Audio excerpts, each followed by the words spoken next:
Before my sister's wedding, my parents gave me 7 conditions.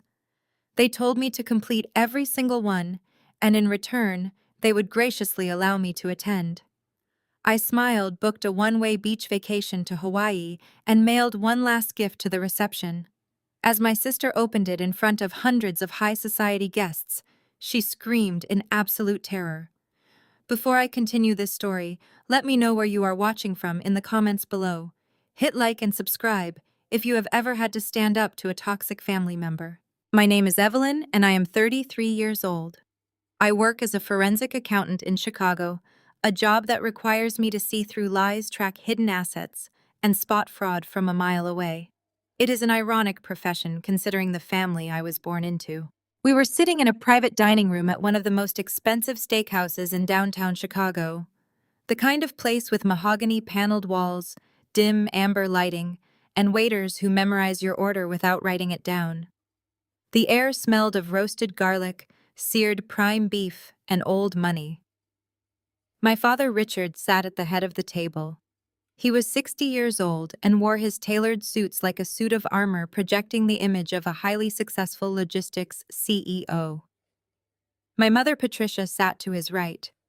At 58, her entire existence revolved around country club memberships, charity galas, and maintaining the illusion of absolute wealth. Across from me sat my younger sister Vanessa. She was 30 years old and practically vibrating with smug energy. She casually swirled a glass of vintage champagne, letting the dim light catch the massive diamond on her left hand. She had recently become engaged to Carter Kensington, the heir to a massive Chicago real estate empire, and she made sure everyone within a 5-mile radius was painfully aware of it. The dinner had been unusually quiet. We had just finished our main courses when Patricia reached into her designer handbag.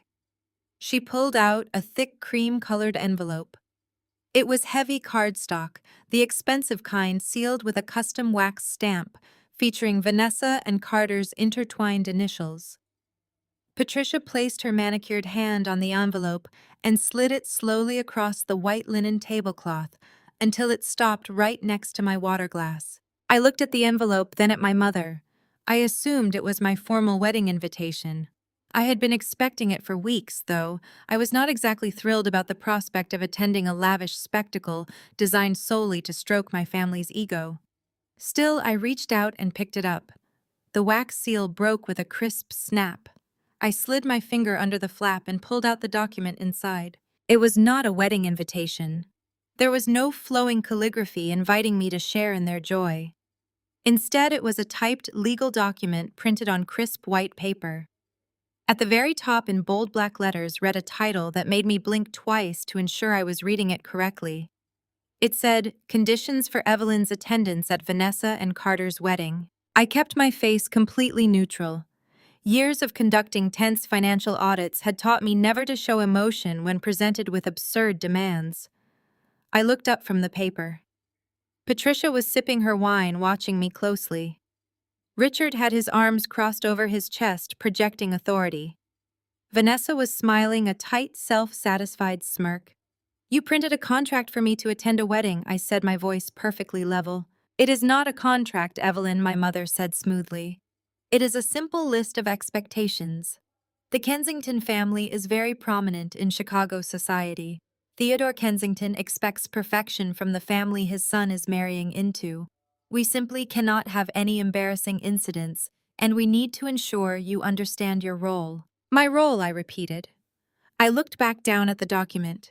There were 7 numbered items on the list. I decided to read them aloud, letting the sheer audacity of their demands fill the quiet private dining room. Condition number 1.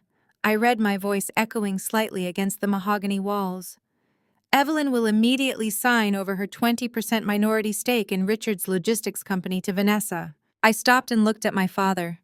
That 20% stake was left to me by my late grandfather. He had specifically bypassed my father to leave those shares to me, knowing I was the only one in the family with a head for actual numbers. It was my legal property, a minority stake that paid out modest yearly dividends. "You want my shares?" I asked, leaning back in my leather chair. Richard cleared his throat, adjusting his expensive silk tie.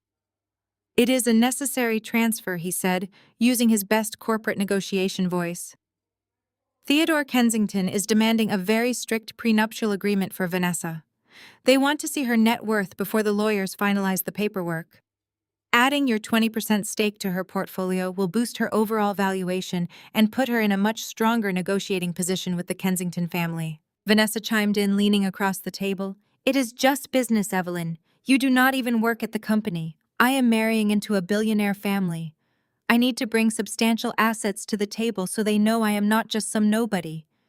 You are my sister. You should want to help me secure my future. I stared at her. You want me to hand over an inheritance that belongs to me just so you can pretend to be wealthier than you actually are on a prenuptial agreement. Patricia slammed her hands softly on the table. Do not be selfish. You have your little accounting firm. You do not need those shares. Vanessa needs to project strength. This marriage is going to elevate our entire family to a new social stratosphere. We all have to make sacrifices to ensure it goes smoothly. Handing over those shares is the least you can do to support your sister. I took a deep breath, keeping my forensic accountant brain engaged. They were desperate. People do not demand 20% of a company unless there is a pressing financial reason. But I filed that observation away for later. I looked back down at the typed list. Condition number 2. I continued reading. Evelyn will pay off the outstanding $45,000 credit card debt before the Kensington family runs their mandatory background checks next week. I slowly lowered the paper and looked directly at Vanessa. I did not even have $45,000 in credit card debt. I lived well within my means, paying my balances in full every single month. My credit score was immaculate. Whose debt is this? I asked quietly. Vanessa shifted uncomfortably in her chair, the first sign of weakness she had shown all evening. She looked at our mother for support. Patricia sighed, waving her hand as if swatting away a fly. Weddings are expensive, Evelyn. Vanessa needed a new wardrobe for all the pre-wedding events, the engagement parties, the bridal showers, the country club mixers. She had to keep up appearances around Carter's wealthy friends. The debt got a little out of hand, but it was for a good cause. You racked up $45,000 in clothes and parties, I asked, looking at my sister. And you want me to pay for it? Richard leaned forward, placing his elbows on the table. The Kensington family runs comprehensive financial background checks on everyone marrying into their inner circle. If Theodore sees that Vanessa is carrying that kind of high-interest debt, he will think she is financially irresponsible. It could jeopardize the entire marriage. We need that debt cleared immediately. And why exactly is it my responsibility to clear her debt? I asked, my voice remaining unnaturally calm. I do not buy her clothes. I did not attend these parties. Because you have the cash, Patricia said sharply. We know your firm is doing well. You can easily liquidate some of your savings to cover this. It is a drop in the bucket for you, but it means everything for your sister. Let me make sure I understand this perfectly, I said, setting the paper down next to my plate. You invited me to a luxury steakhouse to hand me a list of demands. You want me to surrender a 20% corporate stake that rightfully belongs to me, and you want me to hand over $45,000 in cash to cover Vanessa's shopping sprees. And in exchange, my grand prize is that I am allowed to attend her wedding. It is about family loyalty, Richard said, his voice hardening into a warning. We let you live under our roof while you built your business. We fed you. We clothed you. You owe this family, Evelyn. We are on the verge of securing a generational alliance with the Kensingtons. We will not let your stubbornness ruin it. I sat perfectly still, absorbing their entitlement. The steakhouse ambiance, the clinking of expensive wine glasses from the main dining room, the smell of roasted garlic and seared meat, all of it faded into the background. I was looking at 3 people who genuinely believed I existed solely to fund their delusions of grandeur. I was looking at 3 people who genuinely believed I existed solely to fund their delusions of grandeur. I reached out and pushed the cream-colored paper back across the polished mahogany table. The thick cardstock slid until it bumped against my father's water glass. The answer is no, I said. I kept my voice quiet but firm. I am not signing over my shares, and I am certainly not paying for Vanessa's shopping sprees. If that means I am not invited to the wedding, then I hope you all have a wonderful time without me. My father let out a harsh, bitter laugh. He slammed his hand flat against the table, rattling the silverware. "You are not walking away from this, Evelyn," he said, his face flushing a deep, angry red. "We let you live under our roof while you built that little spreadsheet business of yours. You had a free ride while you played at being an entrepreneur. Now your sister is marrying into the Kensington Empire and she needs the backing. You owe this family." I stared at him, feeling a cold wave of disbelief wash over me. The sheer rewriting of history was staggering. "A free ride?" I asked, my voice rising just a fraction. "Dad, I started paying you rent the month I turned 16.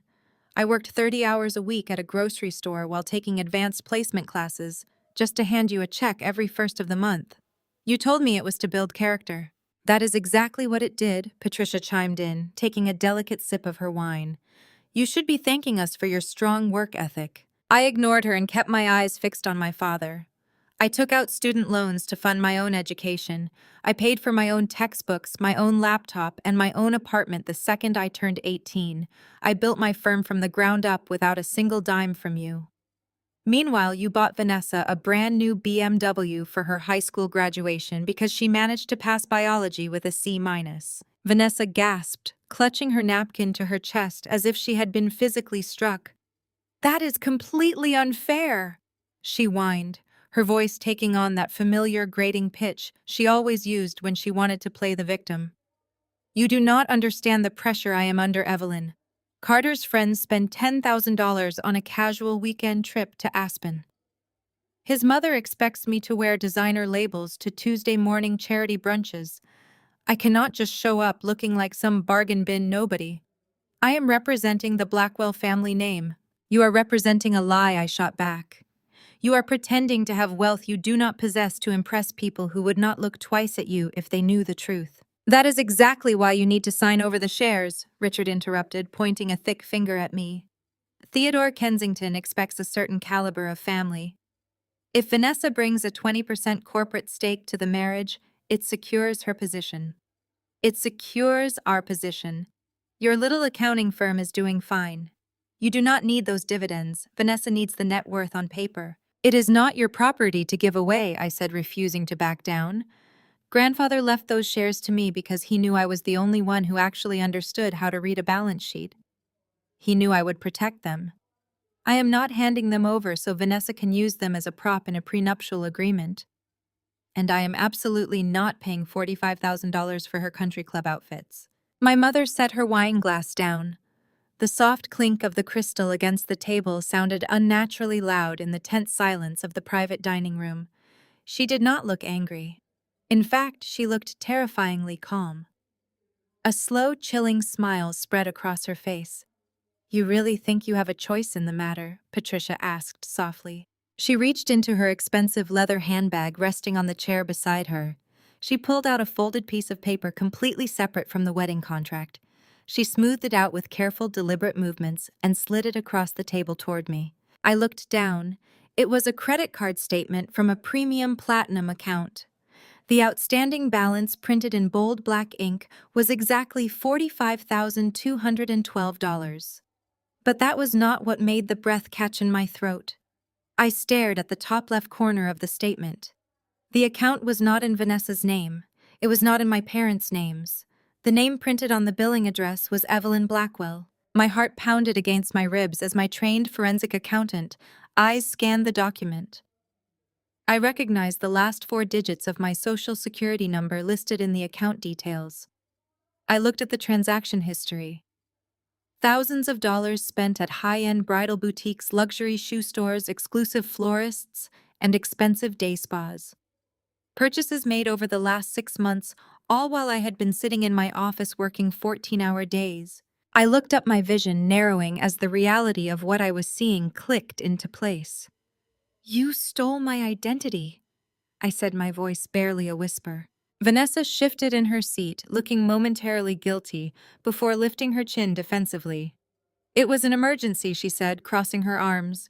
"I needed a few things for the bridal showers and the engagement parties. My credit was already maxed out from the wedding deposits, and Mom said your credit score was perfect. It was just a temporary fix. I was going to pay it back after the wedding when Carter and I merged our finances." "You committed federal identity theft," I said, my voice growing louder, sharper. You opened a platinum credit card in my name using my social security number and racked up $45,000 in debt.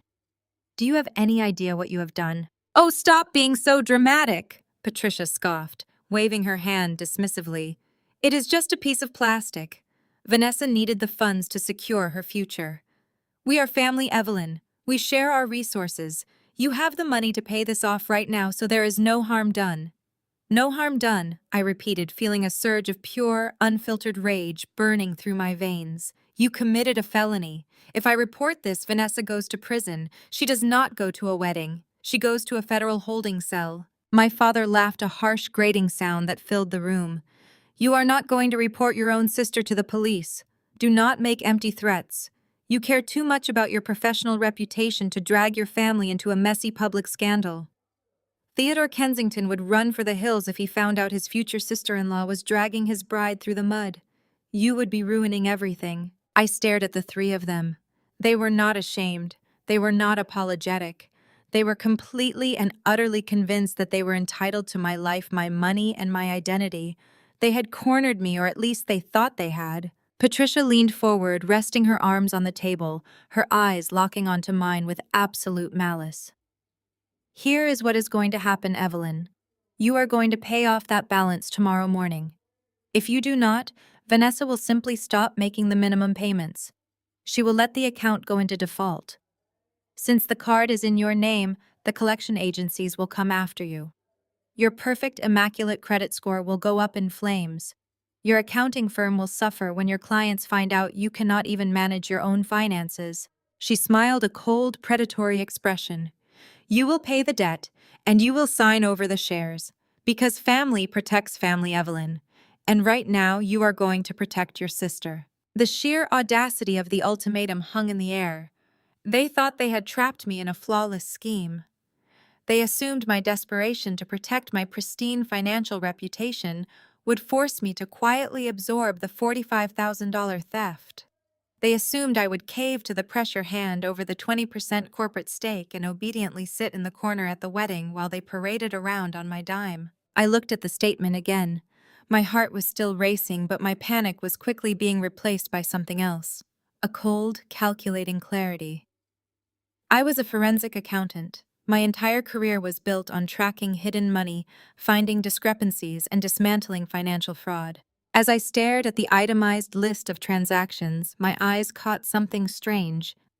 Amidst the charges for bridal gowns and luxury shoes, there were multiple large cash transfers to a series of obscure limited liability companies. These were not retail purchases. They were wire transfers disguised as vendor payments. Vanessa had not just been buying clothes, she had been moving money. I kept my expression entirely blank, carefully masking the sudden realization sparking in my mind. I slowly folded the credit card statement and slipped it into my purse. I looked at my mother, then my father, and finally at my sister, whose smug smile had returned in full force. I felt a strange sense of mourning wash over me, not for the money, but for the illusion that I had ever truly belonged to these people. For 33 years, I had held out a sliver of hope that if I just worked hard enough, if I just proved my worth, they would eventually treat me with the same love and respect they showered on Vanessa.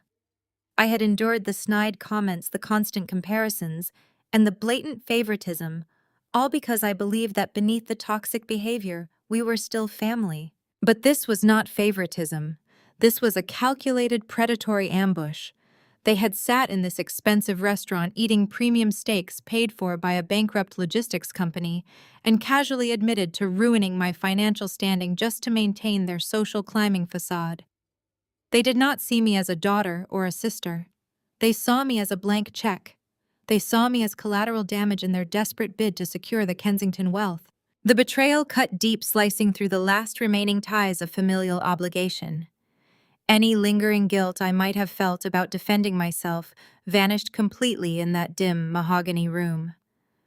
Patricia watched me closely, waiting for my breaking point. She expected tears. She expected me to beg or to negotiate. She expected the compliant, dutiful daughter to finally surrender to the weight of their demands. Instead, I reached into my wallet and pulled out a crisp $100 bill. I placed it gently on the table next to my untouched glass of sparkling water.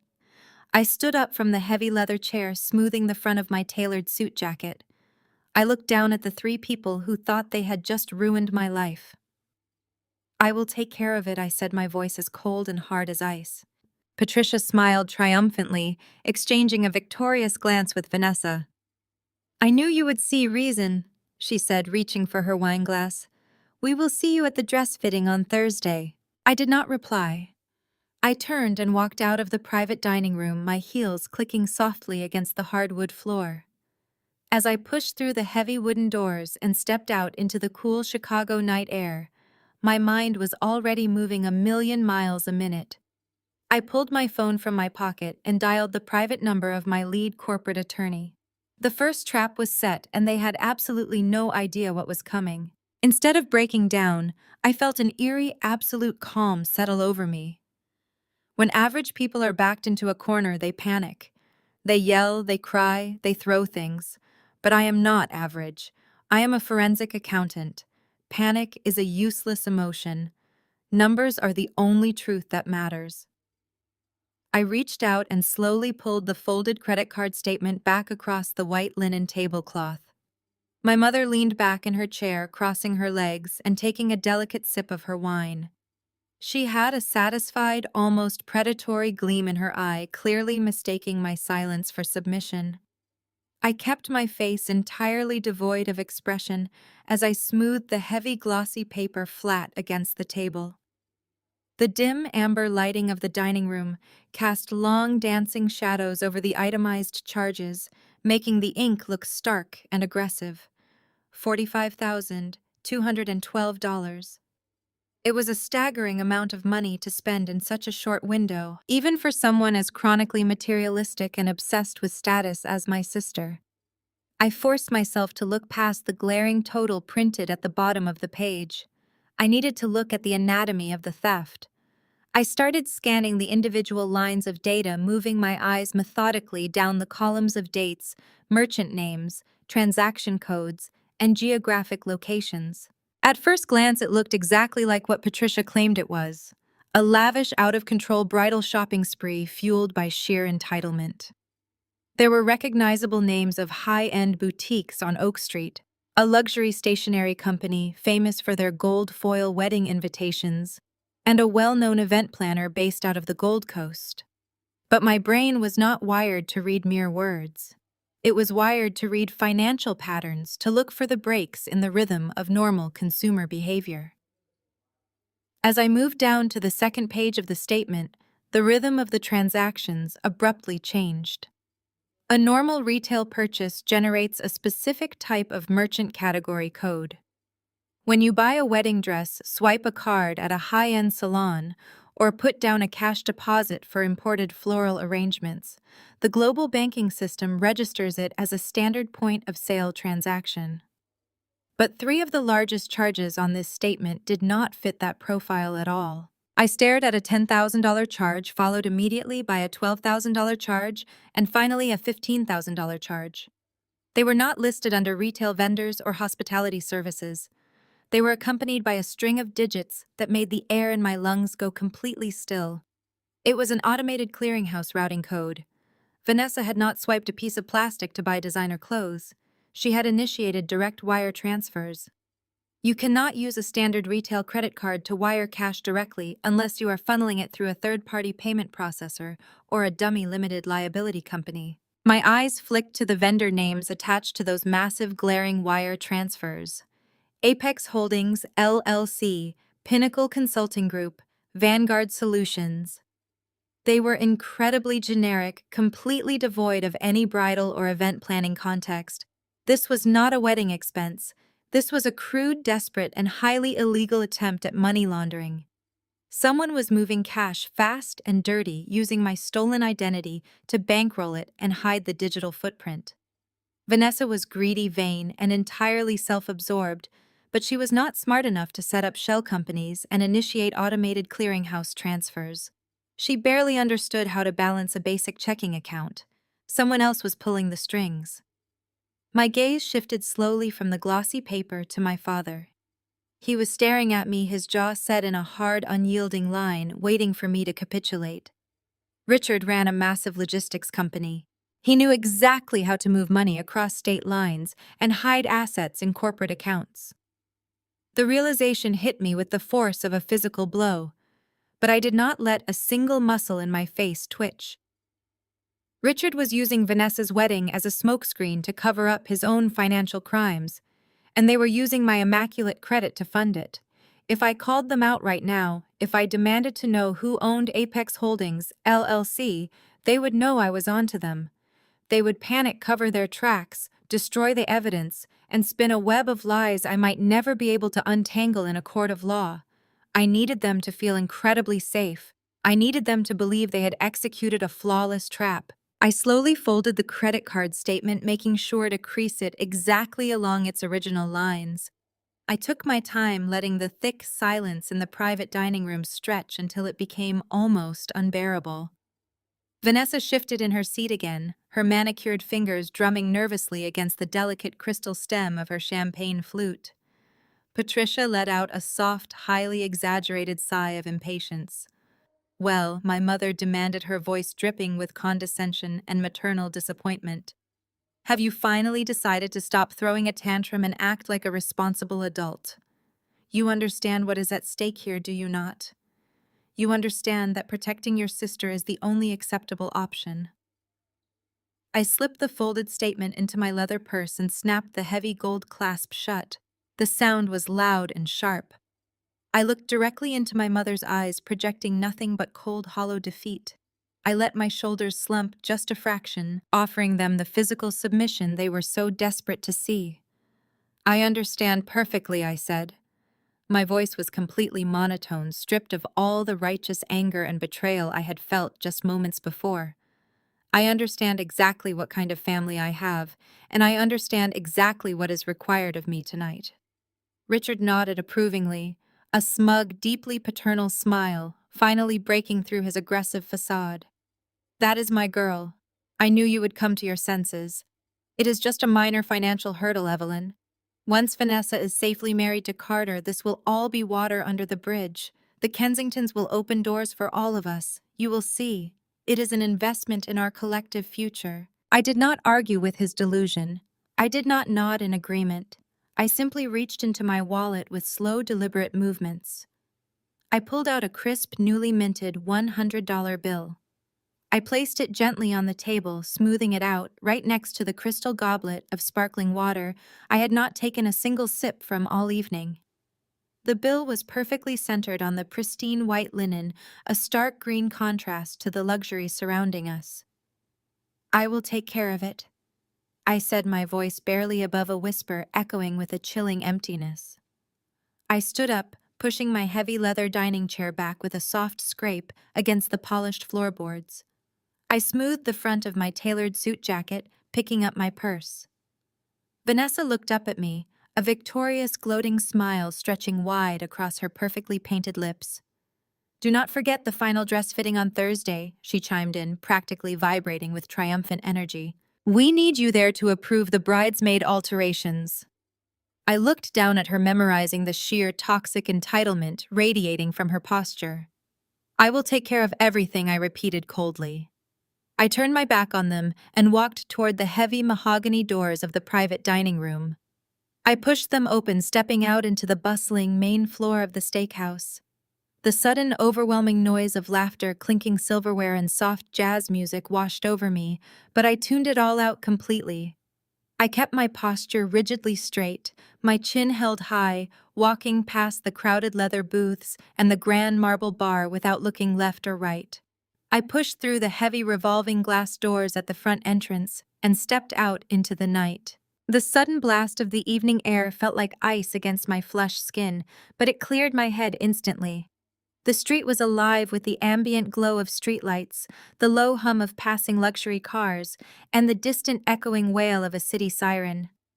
I walked half a block down the pavement, putting necessary distance between myself and the restaurant. My heart was pounding now, a steady rhythmic drumbeat of pure, unadulterated adrenaline. They had tried to destroy my credit. They had stolen my identity.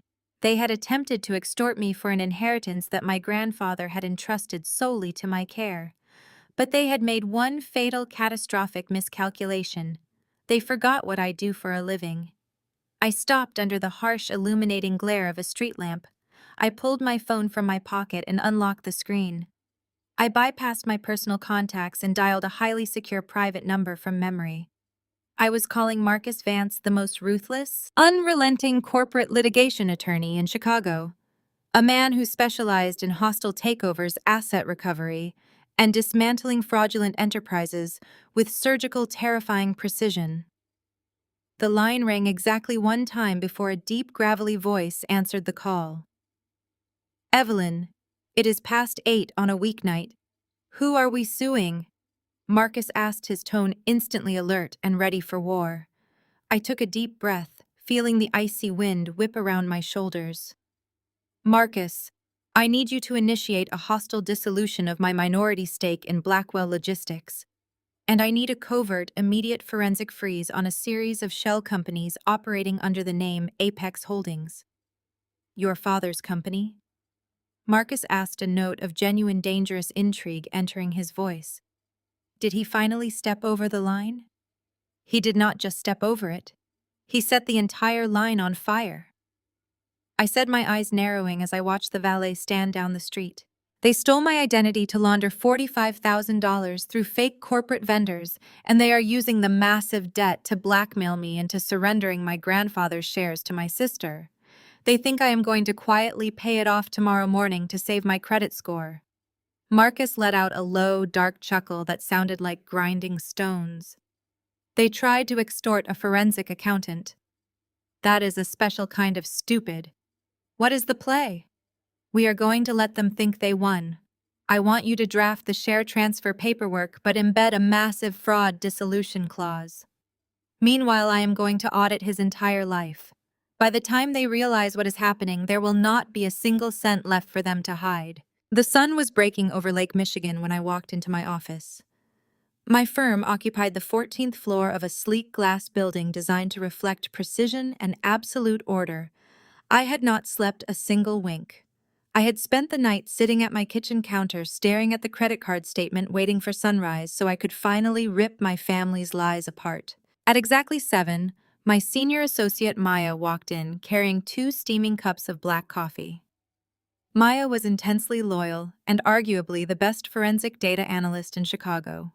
She took one look at my face, bypassed her desk, and walked straight into my office. She set a cup down and pulled up a chair. "You have your war face on," Maya said, scanning the circles under my eyes. "Who are we hunting today?" I slid the statement across my desk.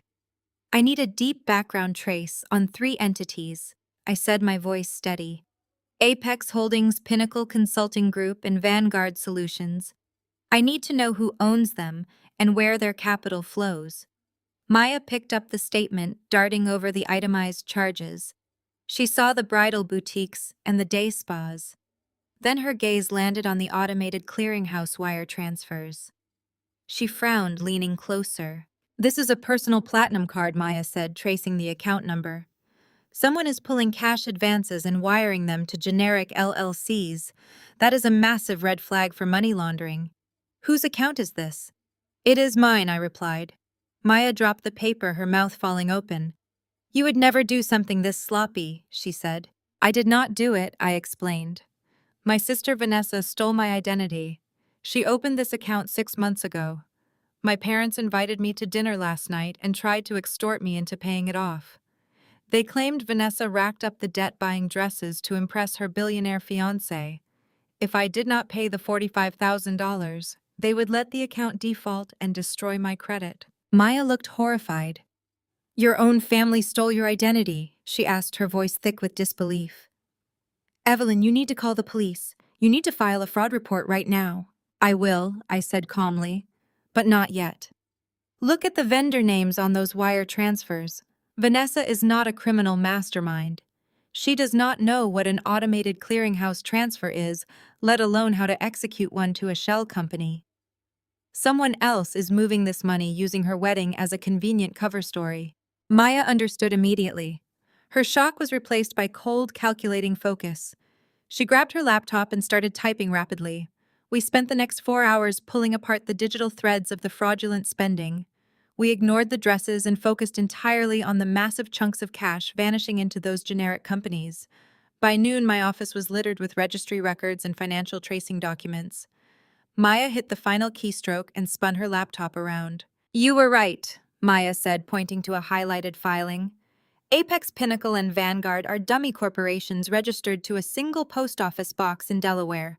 The registered agent is a shield firm notorious for representing high-risk debt consolidators. I leaned forward. "The money is not staying in Delaware," I said, following the paper trail. "It is being funneled straight out. Where is it going?" Maya pulled up another document. "It goes to a private lending syndicate in Nevada. They specialize in hard money loans and mezzanine debt. These are aggressive, predatory lenders, the kind of people who charge exorbitant interest rates and seize physical assets the second you miss a payment." I sat back, the magnitude of the revelation settling in my chest. My family was drowning. My father, a man who projected untouchable corporate wealth, was secretly funneling cash advances from a stolen credit card to pay off predatory loan sharks. It was a desperate move. A man only borrows from a syndicate like that when every legitimate bank has cut him off. "Richard is bankrupt," I said aloud, the reality snapping into focus. "His logistics company must be bleeding cash. That is why they are so desperate for this wedding. They need Vanessa to marry Carter Kensington so they can tap into the Kensington wealth. And that explains why they demanded your 20% stake in the logistics company," Maya added, her eyes wide. "They claimed it was to boost Vanessa's net worth for the prenuptial agreement.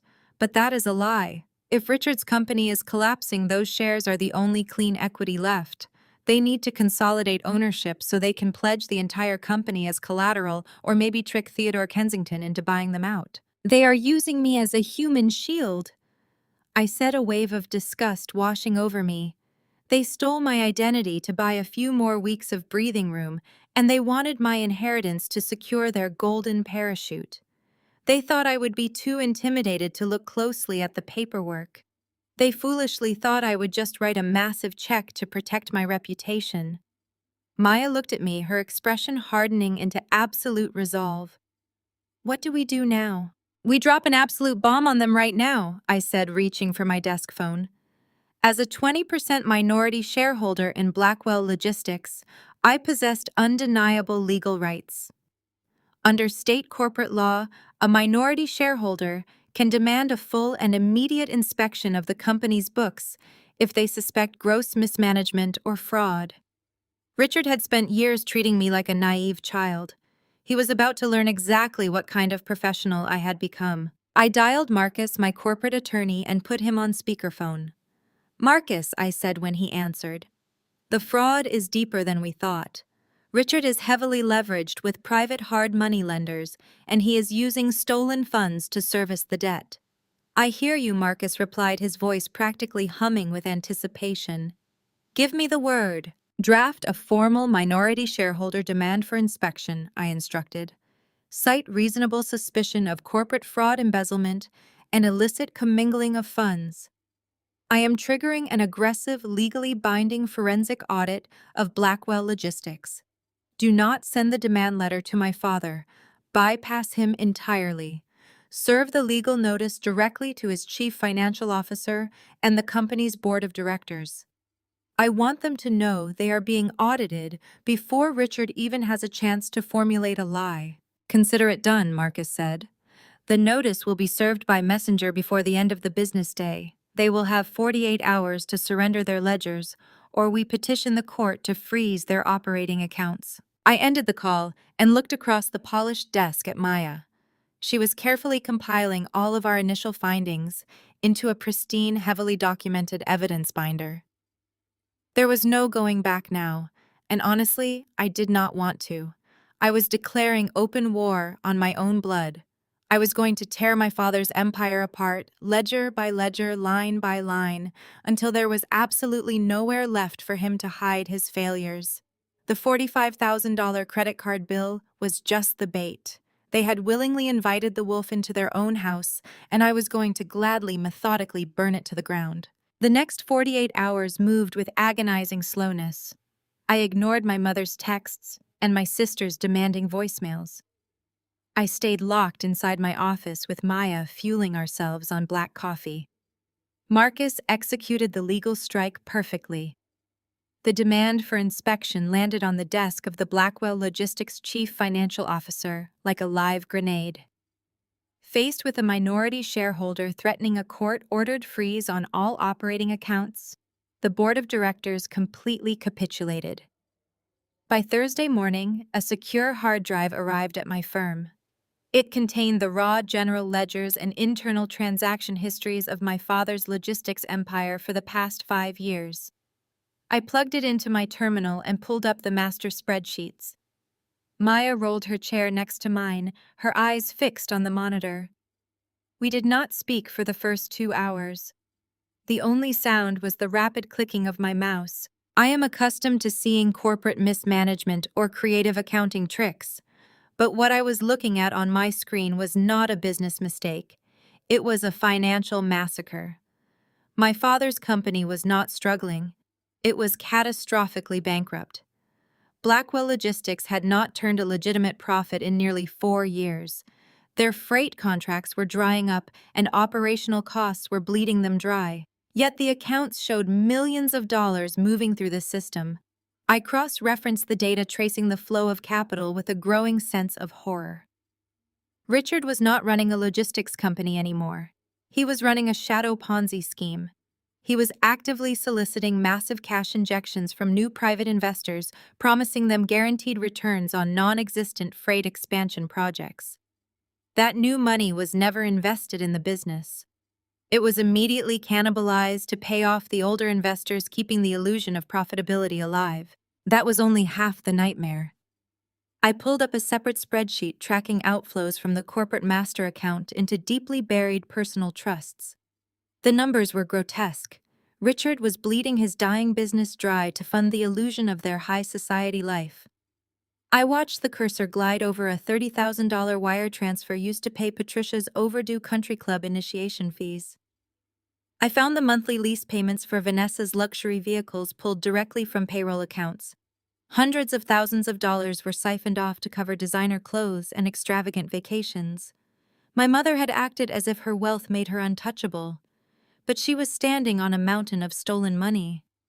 Maya gasped, breaking the heavy silence. Her finger tapped aggressively against her monitor screen.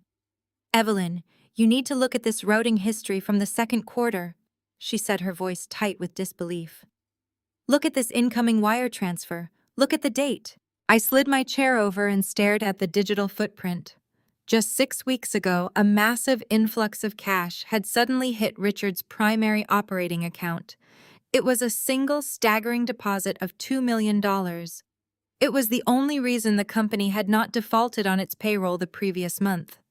I traced the origin of the wire transfer, pulling up the banking information tied to the sender. The name attached to the account made the breath catch in my throat. The $2 million had come directly from a private equity fund managed by Kensington Holdings. Theodore Kensington, Vanessa's future father-in-law. The pieces of the puzzle slammed together with sickening clarity. Vanessa's engagement to Carter Kensington was not just a social victory for my family. It was Richard's desperate lifeline. He had leveraged his daughter's new connection to corner the billionaire patriarch. He pitched Theodore a fabricated investment opportunity in Blackwell Logistics, using the marriage as a guarantee of good faith. Theodore, believing he was simply supporting his future family, had wired $2 million into a black hole. "Track that $2 million, I commanded, my heart pounding. "Show me exactly where Theodore's money went the second it hit my father's accounts." Maya's fingers flew across the keyboard, running a complex tracing algorithm. Within seconds, the routing map populated on the screen, branching out like a toxic web. The $2 million had never been used for corporate expansion. It had been instantly dismantled.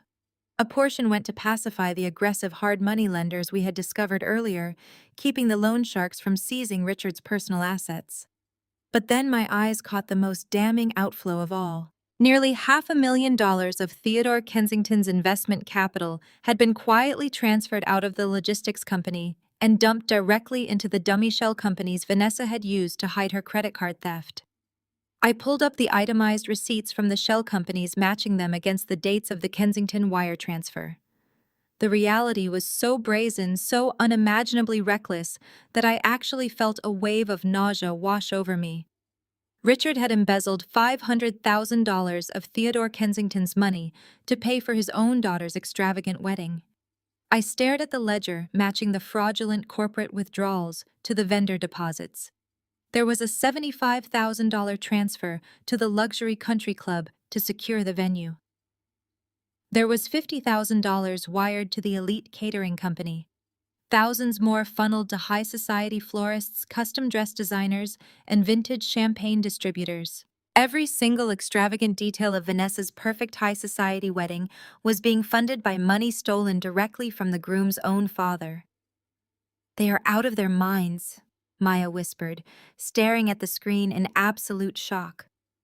Richard did not just steal from a bank, he stole from a billionaire. Theodore is known for being utterly ruthless in business. If he finds out his future in-laws defrauded him to pay for the wedding caviar, he will not just sue them. He will destroy them. He will see them in federal prison, and they know it. I said, leaning back in my chair, the crushing weight of their true desperation finally making sense. That is why they ambushed me at the steakhouse. That is why they demanded my 20% stake. If Theodore asks for a progress report on his $2 million investment, Richard has absolutely nothing to show him. The money is gone. The company is worthless. My grandfather's clean, legally protected shares were the only legitimate equity left in the entire family name. Richard planned to use my shares to pacify Theodore, to create a false sense of security, and delay the inevitable reckoning. "And the credit card debt?" Maya asked, looking at me. "Why force you to pay the $45,000 if they just stole $500,000 from a billionaire?" "Because Theodore runs mandatory financial background checks on everyone marrying into his family." I explained, my voice cold and hard. Richard used Vanessa's stolen identity to move the embezzled wedding funds, but she got greedy and racked up personal shopping debt on the same card. If Kensington's security team ran a credit check and found that massive debt linked to Vanessa, they would dig deeper. They would find the shell companies. They would trace the dummy accounts right back to Richard's embezzlement. The entire house of cards would collapse before Vanessa ever made it down the aisle. They needed me to wipe the debt clean to hide the trail of their own phenomenal stupidity.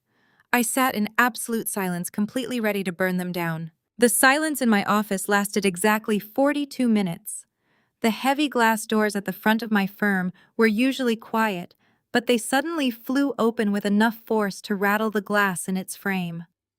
Heavy, hurried footsteps pounded across the hardwood floor of the reception area. I did not even have to look up to know who it was. My receptionist let out a startled gasp, followed immediately by the sound of my office door being shoved open. Richard stood in the doorway. His custom-tailored suit jacket was wrinkled. His silk tie was pulled loose, and a sheen of frantic sweat glistened on his forehead. He held a crumpled stack of legal papers in his fist, gripping them so tightly his knuckles were white. He stormed toward my desk, ignoring Maya, who quietly stood up and moved toward the corner of the room. Richard slammed the papers down onto my pristine glass desk. It was the formal demand for a forensic audit that Marcus had served his board of directors less than an hour ago. "What is this?" Richard demanded, his voice a harsh rasp. "What kind of psychotic stunt are you pulling? You serve my chief financial officer with a hostile audit notice. You threaten to freeze my operating accounts. Who do you think you are dealing with?" I did not flinch.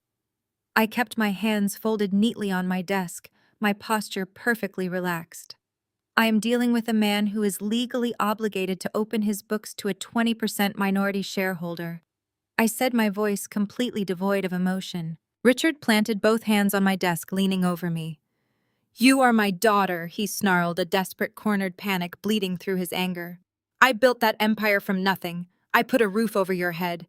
You owe me absolute loyalty, and you are going to call off this rabid lawyer right now." I looked at him, studying the trembling in his hands. It was pathetic. "I am not calling anyone," I said quietly.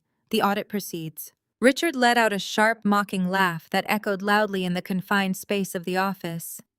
You really think you have the upper hand here because you sit in a fancy chair and play with spreadsheets all day long. You think you can outmaneuver me. He reached into his wrinkled jacket pocket and pulled out a sleek black leather folder, tossing it aggressively onto the desk so it slid right next to the audit notice. Open it, he barked. I slowly reached out and flipped the leather cover open. Inside was a comprehensive financial health report for Blackwell Logistics printed on heavy cream-colored cardstock. It detailed robust, entirely fictional revenue streams, massive offshore cash reserves, and aggressively projected growth margins for the next 5 consecutive years. It was a beautiful, completely fabricated piece of corporate fiction meticulously designed to look exactly like an official, highly verified accounting document. At the bottom of the last page, there was a blank line for a certified public accountant to sign. Theodore Kensington wants a finalized look at the company books tomorrow morning, Richard said, his voice dropping to a low register. He likes signatures. You are going to sign that report, Evelyn. You are going to personally verify that Blackwell Logistics is in pristine financial condition. I looked closely at the fraudulent numbers, feeling a dark, icy sense of amusement swirling deep in my chest. He was not just asking me to cover for him. He was explicitly asking me to commit a massive federal crime, to attach my hard-earned professional license directly to his dirty embezzlement, permanently tying me to his sinking ship. And why would I ever sign a falsified financial document, I asked. Because if you do not sign it, and if you do not transfer your 20% stake to Vanessa by 5 o'clock today, I will destroy you, Richard threatened. I will make one phone call and I will tell them that you are unstable. I will tell them you tried to extort your own family. I will drag your professional reputation through the mud so thoroughly that you will not be able to get a job balancing a cash register. You are going to sign that report, Richard said, his breathing finally starting to slow down as he regained his arrogant composure. You are going to sign the share transfer. You are going to pay off that credit card statement. And then you are going to sit quietly at your sister's wedding and smile. Do you understand me, Evelyn? You do not cross me. I looked at him. I did not yell. I did not defend myself. I did not tell him I knew about the Ponzi scheme or the $500,000 he had embezzled from Theodore Kensington. I gave him absolutely nothing. I let the silence stretch out, offering him a blank, hollow stare that gave him no indication of what I was thinking. Good, Richard said, taking my silence for terrified compliance. Have the signed report delivered to my office by 5. Do not make me ruin you.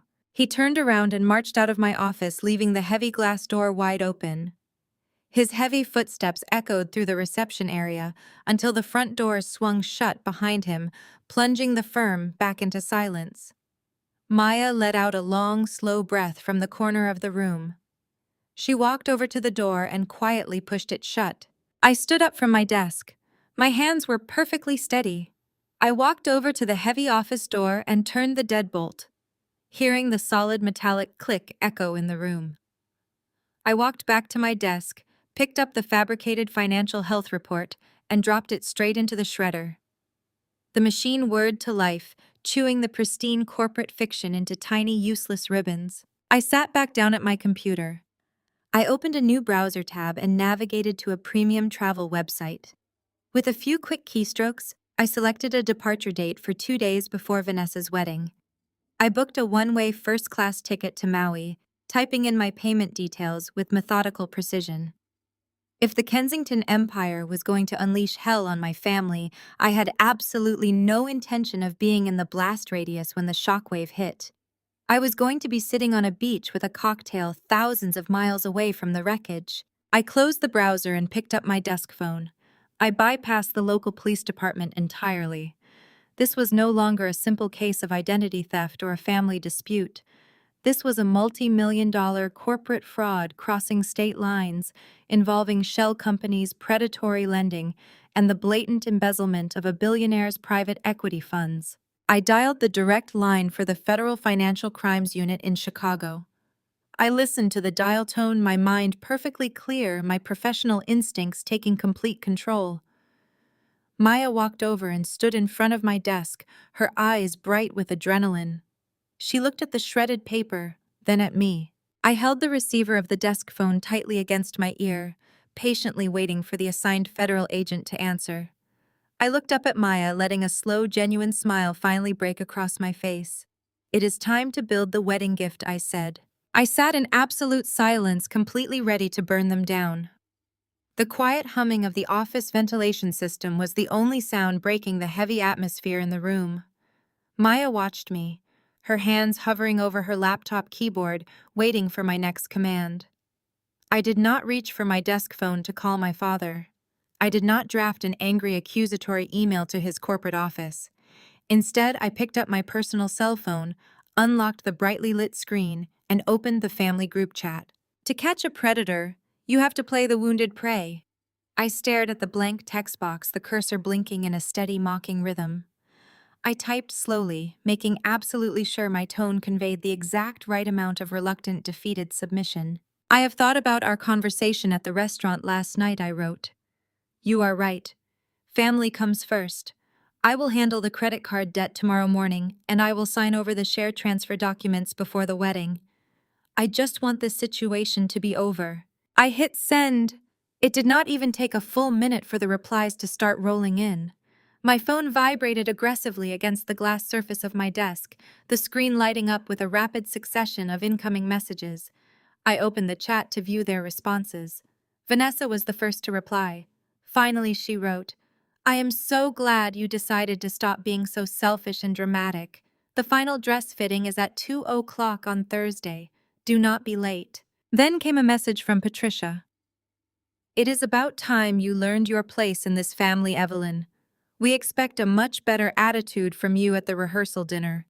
No more of these ridiculous tantrums." Richard sent the final message. It was a simple, arrogant thumbs-up emoji, followed by a brief command. "Glad you came to your senses. Have the signed share certificates messaged to my office by noon today." Maya read the glowing text messages over my shoulder and let out a sharp scoff of pure, unadulterated disgust. "They are entirely disconnected from reality," she said, shaking her head in disbelief. "They really think they just bullied you into absolute submission." I locked my phone and tossed it casually to the edge of my desk. "Let them pop the vintage champagne," I said, keeping my voice perfectly level. "I want them relaxed. I want them distracted by floral arrangements and expensive seating charts. If Richard thinks I am obediently handing over my equity to save my own skin, he will not look for the trap until the steel jaws have already snapped shut on his leg." "Now," I told Maya, turning my attention back to my main monitor. "Pull up the Federal Identity Theft Portal and the Chicago Police Department online reporting system. It is time to make Vanessa's bridal shopping spree completely official." I guided my mouse over to the browser. "Filing a police report for federal identity theft against your own sister is a deeply surreal experience. There is no emotional wavering, no hesitation, just a clinical sequence of drop-down menus and blank text boxes demanding facts."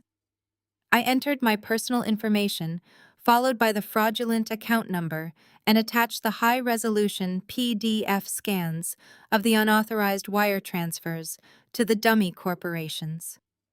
Under the suspect information field, I typed in Vanessa Blackwell with absolute unwavering certainty. I detailed exactly how she used my social security number, which she had accessed through our parents' files, to bypass the initial credit check. I hit submit, watching the blue loading wheel spin for a brief second before the screen generated an official legally binding case number. Immediately after securing the formal police report, I contacted the 3 major credit bureaus. I initiated a hard, permanent security freeze on my social security number and flagged the $45,000 account as a federal crime in progress. Vanessa's temporary fix was now a ticking time bomb.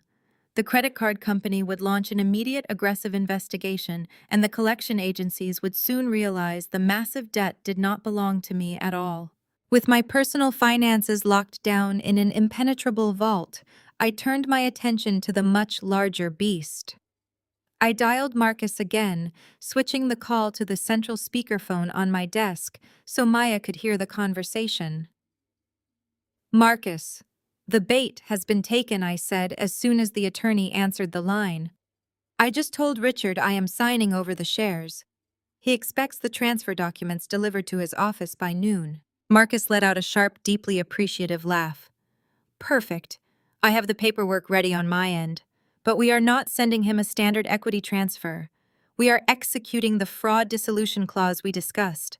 I want to make sure you fully understand the legal mechanics of this maneuver, Evelyn. Once you sign this specific document, you are legally detonating your minority stake. Walk me through the exact wording I requested, pulling up the draft he had emailed over to my encrypted server.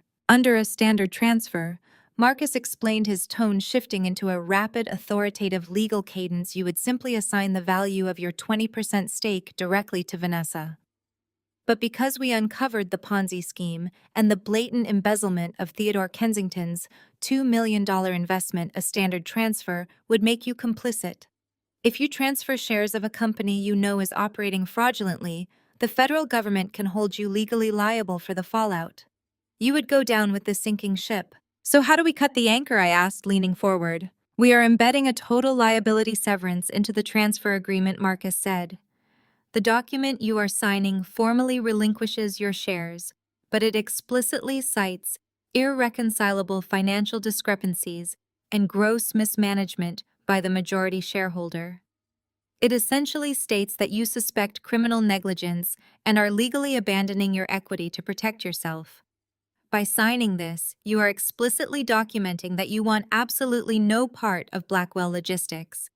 You are putting an impenetrable firewall between you and Richard. And when Richard signs it to accept the shares, Maya interjected, leaning closer to the speakerphone, what happens then? That is the absolute beauty of Richard's blinding arrogance, Marcus said, a distinct edge of triumph resonating in his voice. He is so desperate to get his hands on that clean equity to pacify Theodore Kensington that he will not read the fine print.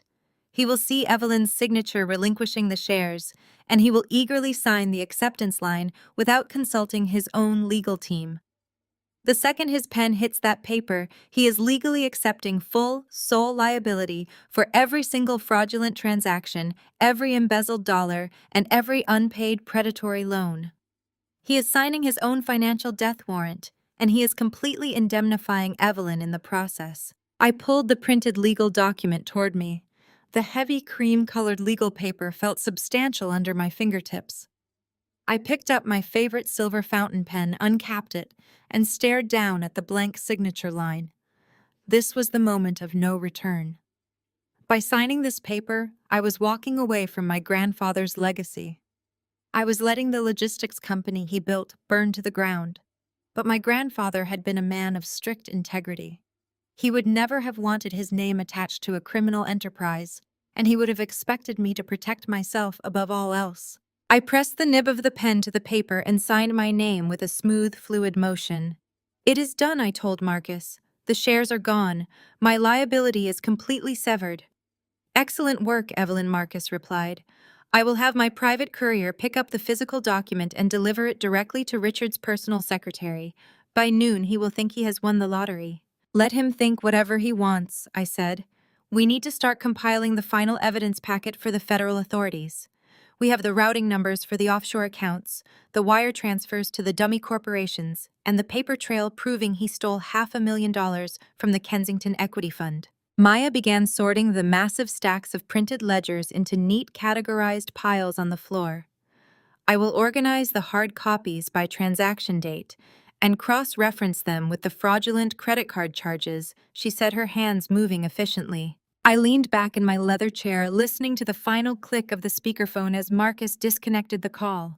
The frantic, exhausting energy of the morning was slowly giving way to a cold, profound sense of absolute clarity. The trap was flawlessly set. The police report was filed and processing. My credit was secured from their greedy reach, and my legal liability was completely, undeniably dissolved. Richard and Patricia had spent their entire lives treating me like an inconvenient accessory, a dull, unglamorous tool they could exploit whenever they needed a quick financial fix. They had severely underestimated my intelligence, my professional resilience, and my absolute refusal to be a victim in their games. Now they were going to walk into Vanessa's lavish over-the-top rehearsal dinner believing they had successfully manipulated their way out of total bankruptcy. They were going to drink incredibly expensive champagne rub elbows with billionaires and celebrate their own perceived brilliance. And I was going to let them. I was going to watch them smile knowing that every single thing they valued was already turning to ash beneath their feet. The next 48 hours passed in a state of hyper-focused calm. While my family was undoubtedly running around Chicago in a state of manic pre-wedding hysteria, I spent my time quietly packing a single suitcase in my apartment. It was Tuesday morning, exactly 2 days before Vanessa was scheduled to walk down the aisle and cement Richard's fraudulent lifeline. Outside my window, the city was locked in a dreary, unseasonably cold downpour. I folded a linen sundress and placed it neatly into my luggage. I had spent my entire life jumping at the demands of my parents. Now the only schedule I cared about was my boarding time at O'Hare International Airport. My phone vibrated violently against the sleek surface of my kitchen counter. I did not need to look at the screen to know who it was. The sharp, aggressive buzz had Patricia written all over it. I walked over, picked up the device, and unlocked the screen. There were already 2 rapid-fire messages waiting for me in the family group chat, both sent within the exact same minute. Evelyn. Patricia wrote, her tone demanding and impatient, even through text. You need to come to the bridal boutique immediately to pick up your bridesmaid dress. They finished taking it out an extra 2 inches in the waist like you needed, and they are holding it behind the counter. I stared at the message, a cold smile touching my lips. The matronly, shapeless gray dress was condition 4 of their ridiculous ultimatum. Vanessa had deliberately chosen a muddy, dull charcoal color and a high-neck long sleeve cut specifically designed to make me look as frumpy and miserable as possible while standing next to her in her custom designer gown. The second message popped up before I could process the first. And bring your checkbook, Patricia added. The florist is threatening to pull the centerpieces for the reception unless they get their final deposit today.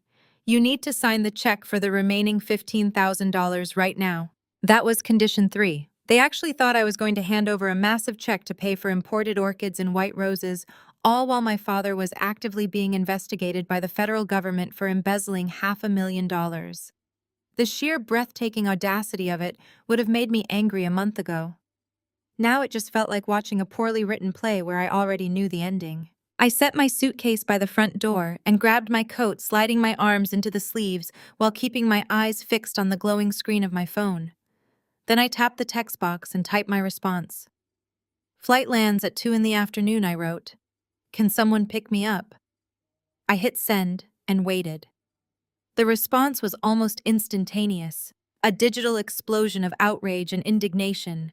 The typing indicator bubbled frantically as Patricia unleashed her fury. What are you talking about? Patricia fired back. What flight? Are you telling me you left town 2 days before your sister's wedding? We have the rehearsal dinner tomorrow night. You are supposed to be here running errands and paying the vendors. Why are you always so unbelievably irresponsible? I stood in the entryway of my apartment, my suitcase handle gripped firmly in my right hand. I read her frantic, demanding words, visualizing the absolute panic setting in as they realized their reliable source of funding was suddenly unavailable. They were terrified of missing my wallet. They needed that check to keep the illusion alive for the Kensingtons, and without it, the cracks in their perfect facade were going to start showing before the rehearsal dinner even began. I looked at the keyboard one last time. I did not offer an explanation. I simply typed 3 words. No worries. Aloha. I pressed send. Immediately, I went into my phone settings. I tapped the icon for Do Not Disturb, watching the little crescent moon symbol appear at the top of my screen. I blocked Richard's number, Patricia's number, and Vanessa's number. The digital silence that followed was heavy, final, and incredibly sweet. I slid the phone into my coat pocket, picked up my suitcase, and walked out the door, locking it firmly behind me. The ride to the airport was smooth and uneventful. I watched the gray, rain-soaked streets of Chicago roll past the window of my rideshare, feeling a profound sense of detachment. For 30 years, I had allowed these people to anchor me to their sinking ship. but as I walked through the sliding glass doors of the departure terminal, I realized that the heavy, suffocating weight I had carried my entire life was completely gone. I navigated the security checkpoint with ease and made my way to the gate. My flight to Maui was boarding in less than an hour. By the time my plane touched down in Hawaii, Richard would be completely unaware that he had just signed away his entire legal defense. By the time Vanessa put on her custom white gown, the federal agents would be securing the warrants to freeze the corporate accounts. The boarding announcement echoed softly over the public address system. I found my spacious leather seat by the window, stowed my bag, and settled in. As the plane pushed back from the gate, I pulled my phone out of my pocket one last time. I switched the device into airplane mode, completely severing my connection to the mainland. The aircraft engines roared to life, pressing me back into my seat as we accelerated down the runway. The nose lifted, and the gray rain-slicked city of Chicago began to shrink beneath us, disappearing into a thick layer of clouds. I thought about the muddy gray bridesmaid dress sitting abandoned behind a boutique counter. I thought about the florist demanding a $15,000 check that would never arrive. I thought about Richard sitting in his office completely unaware that the very foundation of his stolen empire was already crumbling to dust. They had demanded my absolute surrender. They had expected me to quietly clean up their messes and fade into the background. Instead, I had handed them exactly what they asked for, and I was going to let it destroy them. I leaned my head back against the soft leather headrest and closed my eyes. Let them scream into the void. Let them face the wrath of Theodore Kensington when he realized his $2 million investment had been used to buy wedding cake and country club deposits. I was no longer their safety net. I was the architect of their downfall. The flight was long and quiet, offering me hours of uninterrupted peace. When I finally woke, the pilot was announcing our initial descent into Kahului Airport. I opened the window shade and looked down. The vibrant, lush green mountains of Maui rose dramatically out of the sparkling turquoise waters of the Pacific. The sky was a brilliant cloudless blue. As the wheels touched down on the runway, I felt a deep, resonant calm settle over my entire body. I retrieved my single suitcase from the baggage claim and walked out into the bright Hawaiian sunlight. I found a taxi, gave the driver the address of my beachfront resort, and rolled the window down. The massive reckoning in Chicago was coming, and I was finally free to truly enjoy the view. The warm, fragrant breeze of the Hawaiian Islands washed over me the moment I stepped out onto the private, sun-drenched balcony of my suite. I closed my eyes and took a long, deep breath, letting the clean scent of salt water and blooming hibiscus fill my lungs. Below me, the Pacific Ocean stretched out in a brilliant, endless expanse of turquoise and deep sapphire blue. The rhythmic, soothing sound of the waves crashing against the pristine white sand beach was a stark, beautiful contrast to the chaotic, rain-slicked concrete jungle I had left behind in Chicago. I leaned against the smooth wooden railing, feeling the tropical sun instantly warming my skin. A soft knock at the door announced the arrival of room service. A smiling attendant walked in and placed a tall, frosted glass on the small patio table. It was a perfectly crafted Mai Tai garnished with a fresh slice of pineapple and a vibrant pink orchid. I thanked him, tipped him generously, and picked up the cold, sweating glass. The sweet, sharp bite of the rum was exactly what I needed to celebrate my newfound freedom. While I stood there listening to the gentle rustling of the palm trees, a completely different reality was unfolding nearly 4,000 miles away. I had deliberately kept my phone on airplane mode for the entire flight, allowing the silence to cleanse my mind. Now, with a quiet sense of anticipation, I carried my drink back to the balcony chair, sat down, and reconnected to the cellular network. The moment my phone registered the signal, the screen practically convulsed in my hand. A relentless, vibrating torrent of notifications flooded the display. There were dozens of missed calls, a mountain of frantic text messages, and an overwhelming number of voicemail alerts. The sheer volume of panic radiating from the small glass screen was a testament to the absolute disaster currently ripping through my family. I took a slow sip of my cocktail, enjoying the chilled, fruity flavor, and opened the family group chat. The sequence of messages from Vanessa painted a vivid, highly entertaining picture of a bride experiencing a total psychological collapse. Her texts started off with her usual brand of arrogant annoyance, demanding to know where I was and complaining that my absence was ruining her schedule. But as the hours had passed and my silence stretched on, her annoyance had rapidly morphed into sheer, unadulterated terror. "Evelyn, where are you?" Vanessa had written in a massive block of text. "The florist is at the country club right now. They just finished setting up the main arches for the ceremony, and they are demanding the final payment before they unload the centerpieces. You promised you were handling this. Answer your phone." The subsequent messages became increasingly unhinged. The luxury floral company, which Richard had apparently strung along with empty promises of a wire transfer, had finally reached their breaking point. They were not just refusing to bring in the remaining white roses and imported orchids. They were actively dismantling the elaborate floral arches they had already constructed. Vanessa had sent a blurry, frantic photograph of two men in matching uniforms carrying massive bundles of hydrangeas right back out the grand double doors of the country club. The pristine, elegant aesthetic Vanessa had spent months meticulously planning was being physically repossessed right in front of her eyes. "Evelyn, they are taking the flowers away!" Vanessa had texted, the digital desperation practically bleeding off the screen. "The wedding planner is crying.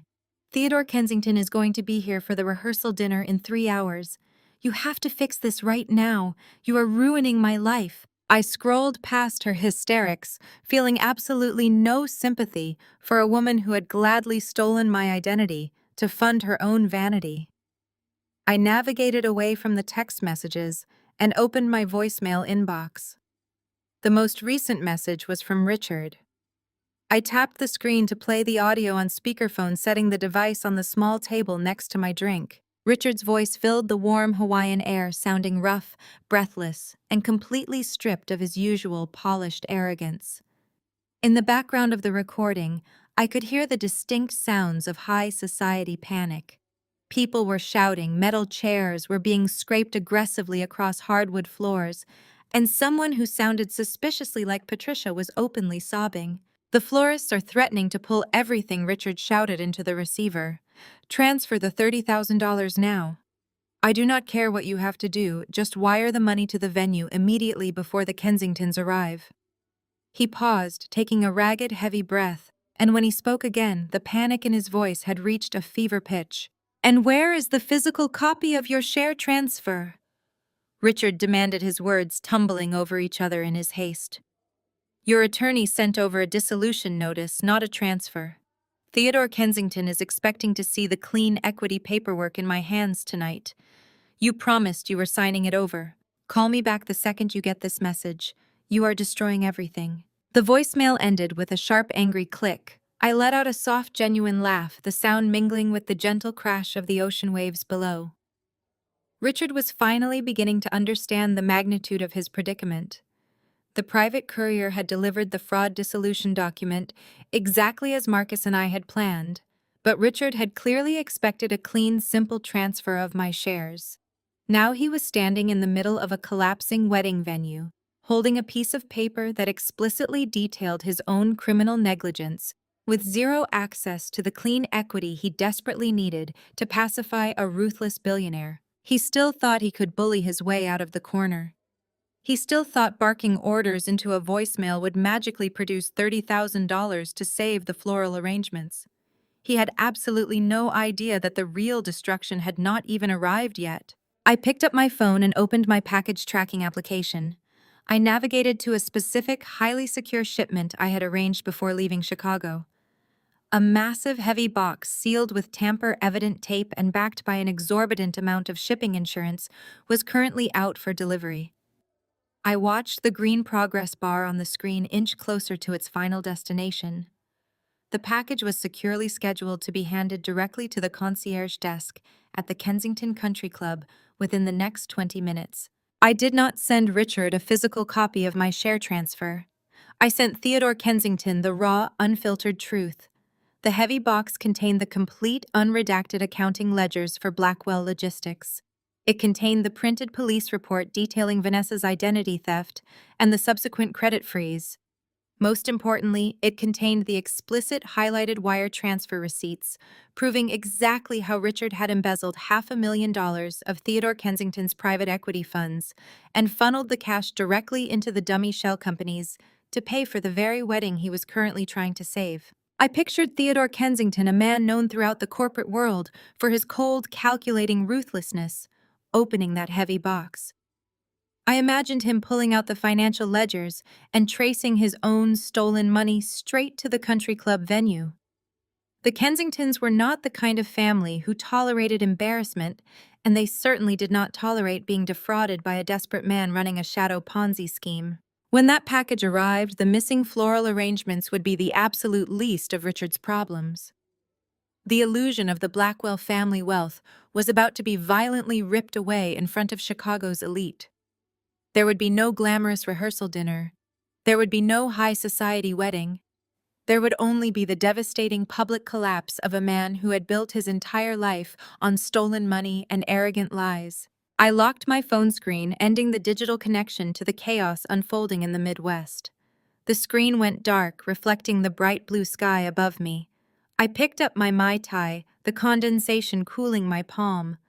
I took another long, slow sip, savoring the sweetness of the fruit and the warmth of the sun on my face. The ocean stretched out endlessly before me, beautiful and serene. The reckoning had finally come, and I was going to enjoy every single second of my peace. It was 2 a.m, and the boardroom of my firm was illuminated only by the sterile, cool light of the industrial-grade printer. The rest of the building had been dark for hours, the silence pressing against the glass walls, but in here the air was thick with the scent of ozone and freshly dried toner. I stood at the end of the mahogany table, looking down at the centerpiece of my entire strategy. It was an oversized, beautifully wrapped, heavily reinforced box, crafted from high-density matte black wood, with a magnetic latch that clicked with the authority of a vault. It looked like a luxury gift for a billionaire, something that wouldn't raise a single eyebrow when it passed through the security check at the Kensington Country Club. I opened the box to inspect the contents one last time. The interior was lined with midnight blue crushed velvet, creating a bed for the custom-programmed digital video brochure. I had sourced the unit specifically for this purpose. It was a high-end bespoke portfolio, the kind used by luxury real estate firms to showcase multi-million-dollar penthouses. I had spent 4 nights in this very office, my eyes burning from the screen glare, programming the microchip to initiate the video playback the moment the lid was lifted. The screen, vibrant and high definition, was nested into the foam core of the box. I tested it once more, lifting the lid to ensure the sequence triggered perfectly. The initial frame was mundane, showing a professionally produced corporate-style chart labeled Blackwell Logistics Financial Outlook 2026. It was a Trojan horse. It was designed to hook the viewer with the illusion of standard corporate competence, keeping them engaged just long enough for the presentation to pivot seamlessly and without warning into the raw, uncut documentation of my father's crimes. I carefully smoothed the velvet around the edges of the screen, satisfied with the presentation. Surrounding this digital heart were the bound, certified financial dossiers. They were thick, heavy, with the weight of absolute proof. Each document had been printed on archival quality bond paper, the kind that feels significant when you touch it. I had worked with Maya to organize the records, grouping them by entity, by date, and by the specific account used to funnel the money. Every single page was cross-referenced and highlighted. The bank statements from the shell companies, the falsified invoices for non-existent freight projects, and the wire transfers directly to Vanessa's personal dummy accounts were all there. To give the dossiers the necessary visual weight, I had taken the extra step of flagging every critical page with bright red evidentiary tape. It was a small theatrical touch, but it served a vital purpose. When Theodore Kensington opened the box and saw that red tape, his eyes would immediately go to the flagged sections. It was the international symbol for legal trouble. It was the visual equivalent of a siren. I wanted him to see the red immediately. I wanted the color to jump out at him from the velvet, signaling that this was not a congratulatory gift, but a comprehensive indictment. I picked up one of the dossiers, the one tracing the flow of Theodore's $2 million investment. I flipped to the center page where I had meticulously stapled the carbon copy of the wire transfer that had funded Vanessa's floral arrangements and the country club venue. I pressed my thumb against the red tape, feeling the texture of the plastic. This page alone was the fuse. It was the specific granular detail that would turn a business dispute into a personal vendetta for the Kensingtons. They could forgive a bad investment, but they would never forgive being humiliated by being forced to pay for a wedding that was essentially a circus for people they now knew were crooks. Maya stepped into the pool of light near the table, holding a roll of the heavy-duty tamper-evident tape I had ordered. She had been the only one by my side through the sleepless nights, and she was the only one who truly understood what this box represented. She reached out and touched the corner of the black wooden box, her eyes scanning the neat stack of papers. "You have everything in there," she said, her voice quiet. "The incorporation papers for the shell companies, the signatures on the fraudulent loan applications, the personal trust statements where your father hid the skimmed profits. It is all there." "It is all there," I agreed. I watched her secure the final stack of documents with the red tape. Her hands were precise, unhurried, almost surgical. She had helped me construct this case with the same focus we applied to our highest-profile audit clients. There was no room for error. If even one page were out of sequence, or if one figure was slightly misaligned, the whole narrative of the fraud could be questioned. We had spent hours verifying the math. We had matched every single fraudulent withdrawal against the corresponding personal expenditure, cross-referencing dates, times, and amounts until our eyes felt like they would burst. As Maya finished securing the last dossier, I felt a strange sense of detachment. I was looking at the end of my father's career, the end of my family's social standing, and the end of my obligation to the Blackwell name.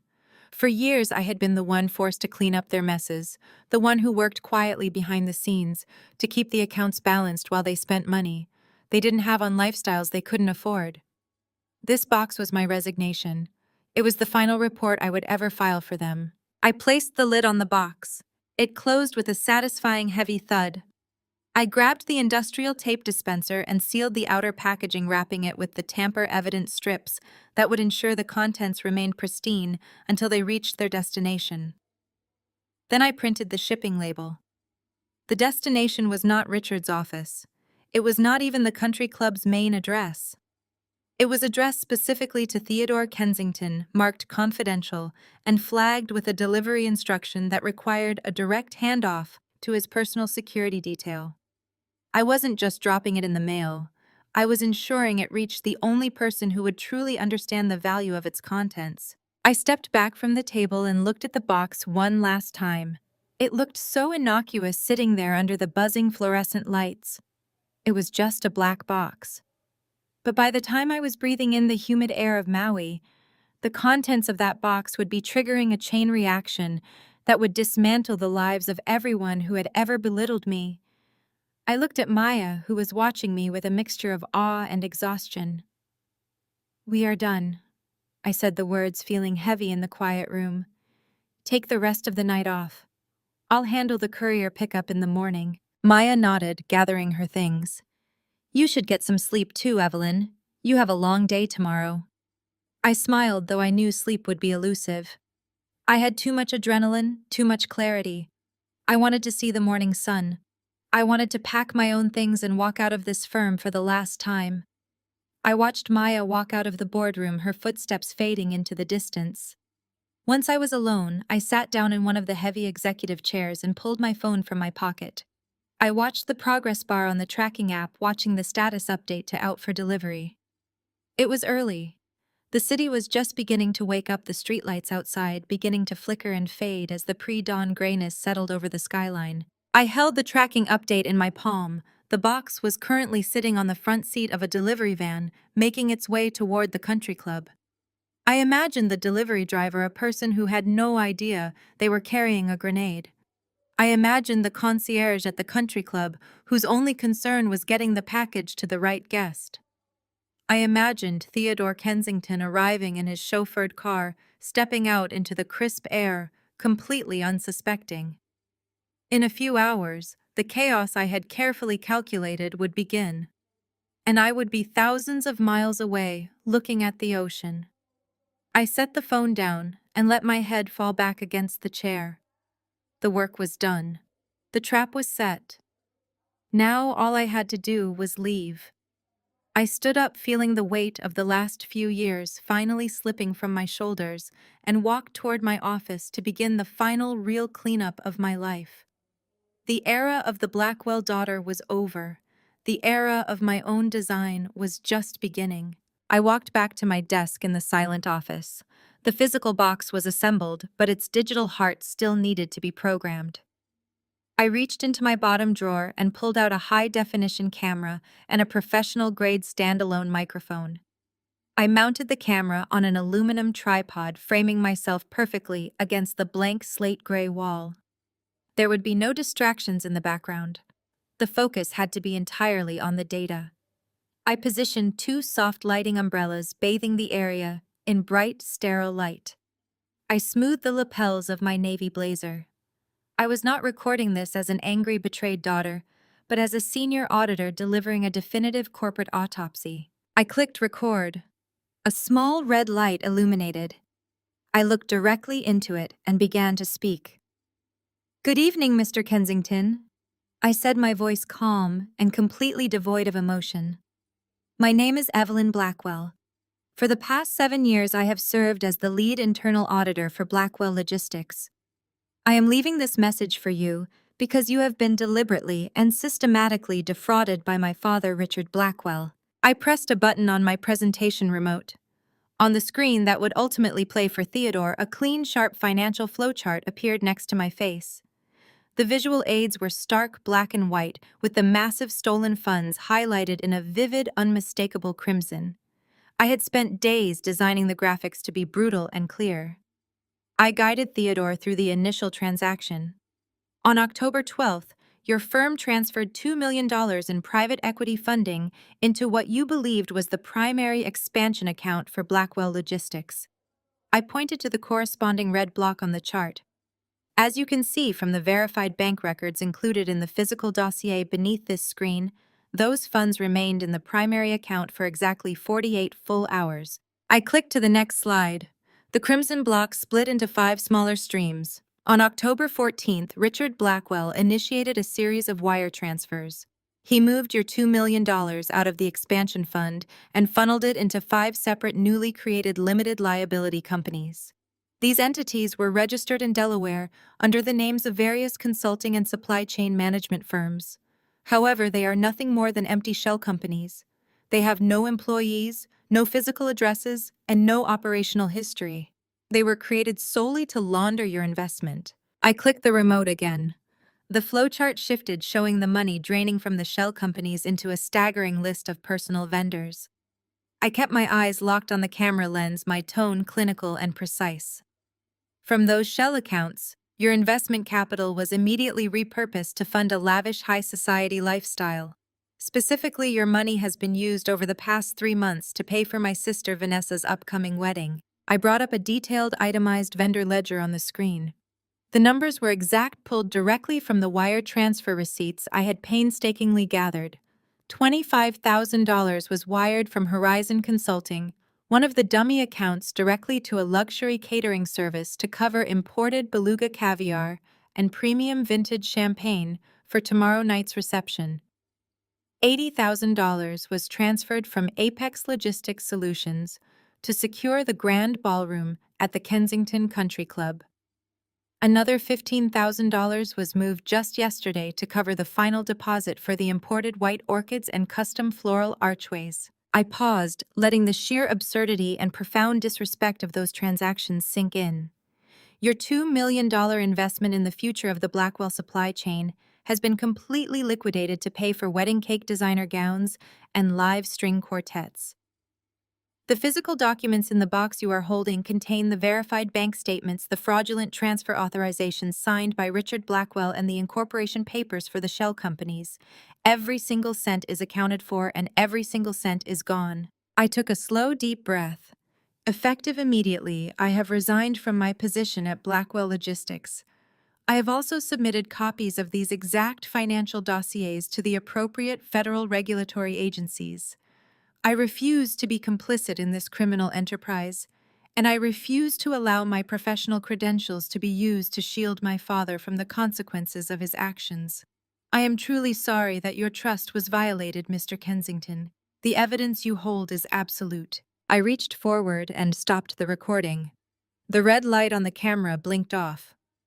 I connected the custom digital video brochure to my laptop via a thick black transfer cable. A blue progress bar appeared on my monitor as the high-definition video file transferred over to the internal memory of the luxury portfolio. I had coded a simple autoplay script into the firmware.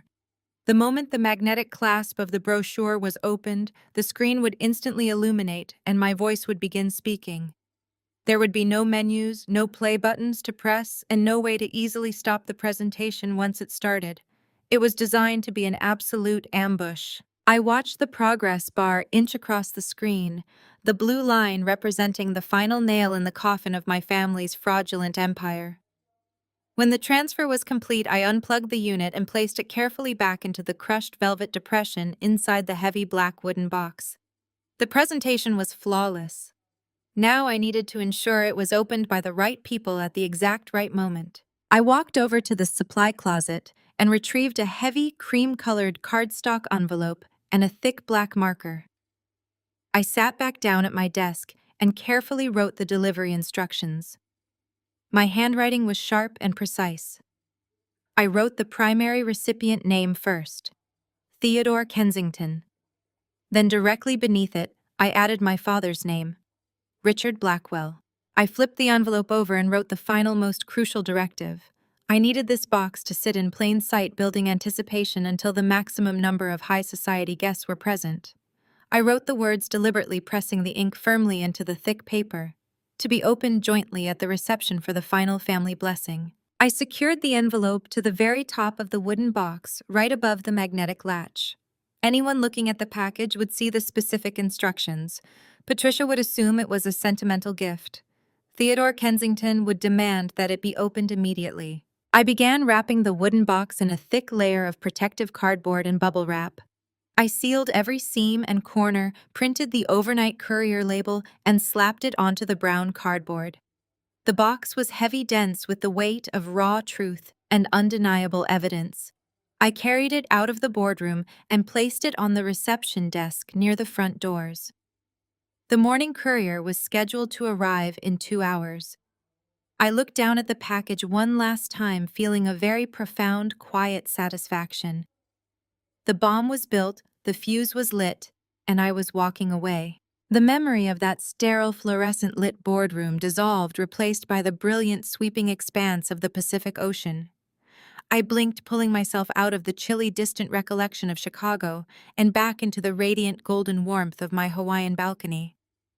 The ice in my Mai Tai had begun to melt, leaving thin, clear tracks of condensation down the sides of the frosted glass. I took a slow, deliberate sip, letting the sweet, sharp bite of the rum ground me in the present moment. The contrast was almost disorienting. Just days ago, I had been standing in the freezing pre-dawn shadows of the Blackwell Logistics building, locking the heavy glass doors behind me for the last time. Now I was wrapped in the soothing rhythm of crashing ocean waves and the fresh scent of sea salt. I had physically left the frozen misery behind, but my mind was still meticulously turning over the intricate gears of the trap I had left waiting for them. I set my drink down on the small glass-topped patio table and opened my laptop. The screen flared to life, cutting through the harsh tropical glare. I did not need to check my email or look at the frantic blocked messages piling up in my hidden folders. I only needed to verify the digital redundancies I had put in place before leaving. I clicked into a secure encrypted cloud drive and pulled up the master video file. I hit play, leaning back as I watched my own face appear on the screen. The woman in the video looked immaculate, dressed in a sharp navy blazer, her expression completely devoid of the anxious, accommodating daughter they had always known. She looked exactly like a seasoned corporate auditor, delivering a fatal, uncompromising verdict. I watched the presentation unfold, listening to my own calm, measured voice walk the viewer through the exact flow of the stolen money. The financial flowcharts I had designed were brutal in their clarity. Crisp white backgrounds threw the thick crimson arrows into sharp, terrifying relief. The chart systematically broke down Theodore Kensington's initial $2 million private equity investment. The bold red lines tracked the capital as it entered the primary corporate account, hesitated for 48 hours, and then fractured into 5 separate streams. Those streams flowed directly into the dummy shell companies Richard had hastily established. I watched the video transition to the final, most damning graphic. The screen split down the middle, showing the shell company withdrawals on the left and the vendor deposits on the right. The visual correlation was undeniably clear and mathematically flawless. Theodore Kensington's money was explicitly mapped out, draining dollar for dollar, to pay for imported beluga caviar cases of vintage champagne and the exorbitant rental fee for the country club ballroom. I paused the video right as my recorded voice detailed the $15,000 floral deposit for the custom white roses. It was a pristine, highly professional execution. There was no emotion, no lingering bitterness, just cold, hard, certified facts presented in high definition. Theodore Kensington was a man who lived and died by the hard, unforgiving numbers of a corporate ledger. He would not see a family dispute. He would see a massive, calculated theft. I closed the video file and leaned back, looking out at the endless blue horizon. The customized video brochure was only half of the strategy. The true genius of the setup relied entirely on the predictable, arrogant psychology of my mother. I had spent 30 years watching Patricia operate. I knew her desperate obsession with public displays of wealth, her insatiable need to climb the social ladder, and her absolute terror of appearing inadequate in front of high society. She lived for the spotlight, constantly manipulating every family interaction to project an image of flawless affluence. That was exactly why the shipping label was the most critical component of the entire operation. I had explicitly addressed the heavy, oversized package to Theodore Kensington and Richard, but it was the secondary instruction that ensured maximum, unavoidable destruction. I had printed in bold, completely unmistakable lettering, to be opened jointly at the reception for the final family blessing. I knew exactly how that would play out the second the box crossed the threshold. When that luxurious matte black box arrived at the country club, Richard might have experienced a fleeting moment of panic, a desperate urge to pull the package into a private office and inspect it away from prying eyes. But Patricia would never, under any circumstances, allow that to happen. The moment Patricia saw the Kensington name attached to a massive, beautifully wrapped gift box, she would claim it as an absolute trophy. She would see it as the ultimate validation of their social climbing, a tangible physical symbol of their newly cemented partnership with a billionaire. She would practically salivate at the prospect of opening it in front of the entire crowd. She would absolutely demand that the unveiling be the centerpiece of the rehearsal dinner. She would insist on a massive public spectacle guaranteeing that Richard could not hide the contents. My mother's own blinding narcissism was the heavy padlock on the trap.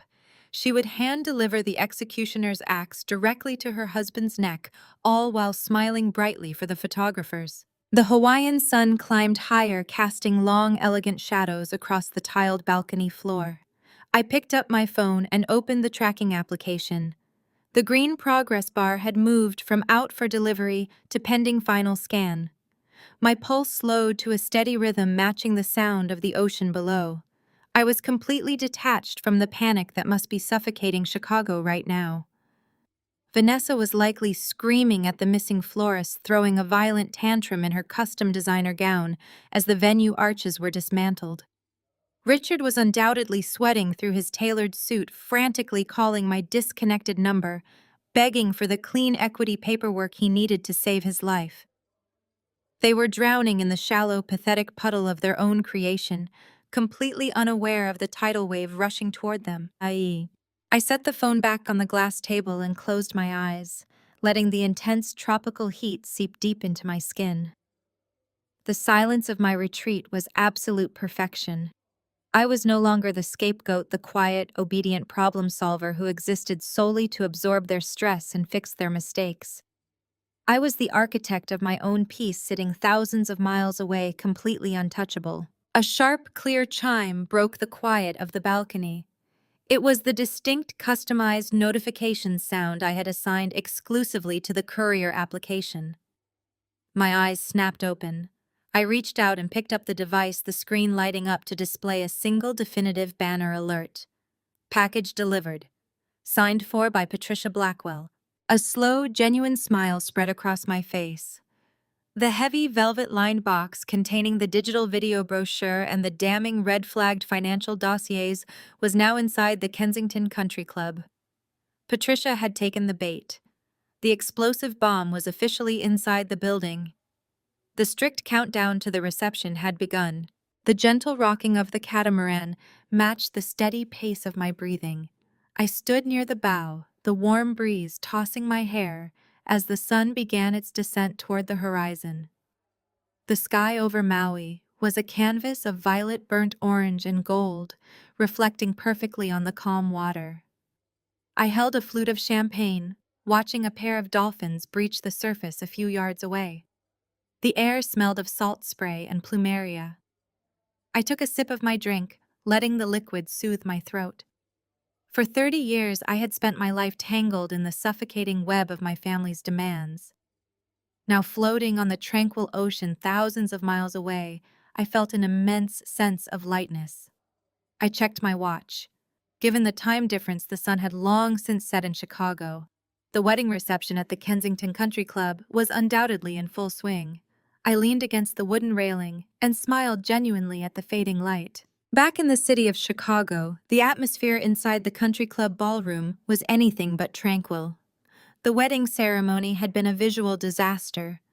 Without the floral deposit, the vendors had executed their threat, stripping the venue of its defining features. Vanessa had been forced to exchange her vows beneath a stark, bare wooden frame, instead of the white orchids she had demanded. The glaring absence of the floral arrangements had sent quiet, speculative whispers rippling through the congregation of guests. The Kensington family, seated in the front rows, had offered nothing but tight, judgmental smiles. Patricia had spent the cocktail hour engaged in desperate damage control, deploying her charm and spinning lies about a failure in the florist's supply chain. She was practically vibrating with the need to reclaim the narrative and project the image of Blackwell wealth. Richard was seated at the head table, his face slick with a thin sheen of nervous perspiration. He had spent the last few hours checking his phone beneath the table, waiting for a confirmation of the share transfer that would never arrive. Beside him sat Theodore Kensington. The billionaire patriarch was an imposing figure radiating a cold, calculating energy that made the air around him feel 10 degrees colder. Theodore had noticed the missing floral arrangements. He had noticed Richard's erratic behavior. He was a man who smelled blood in the water, and he was currently watching the Blackwell family with the sharp focus of a predator evaluating its prey. The dinner service was winding down, and the clinking of crystal glasses signaled the beginning of the traditional toasts. The best man delivered a predictable speech followed by Vanessa's maid of honor, who offered a tearful tribute to the bride.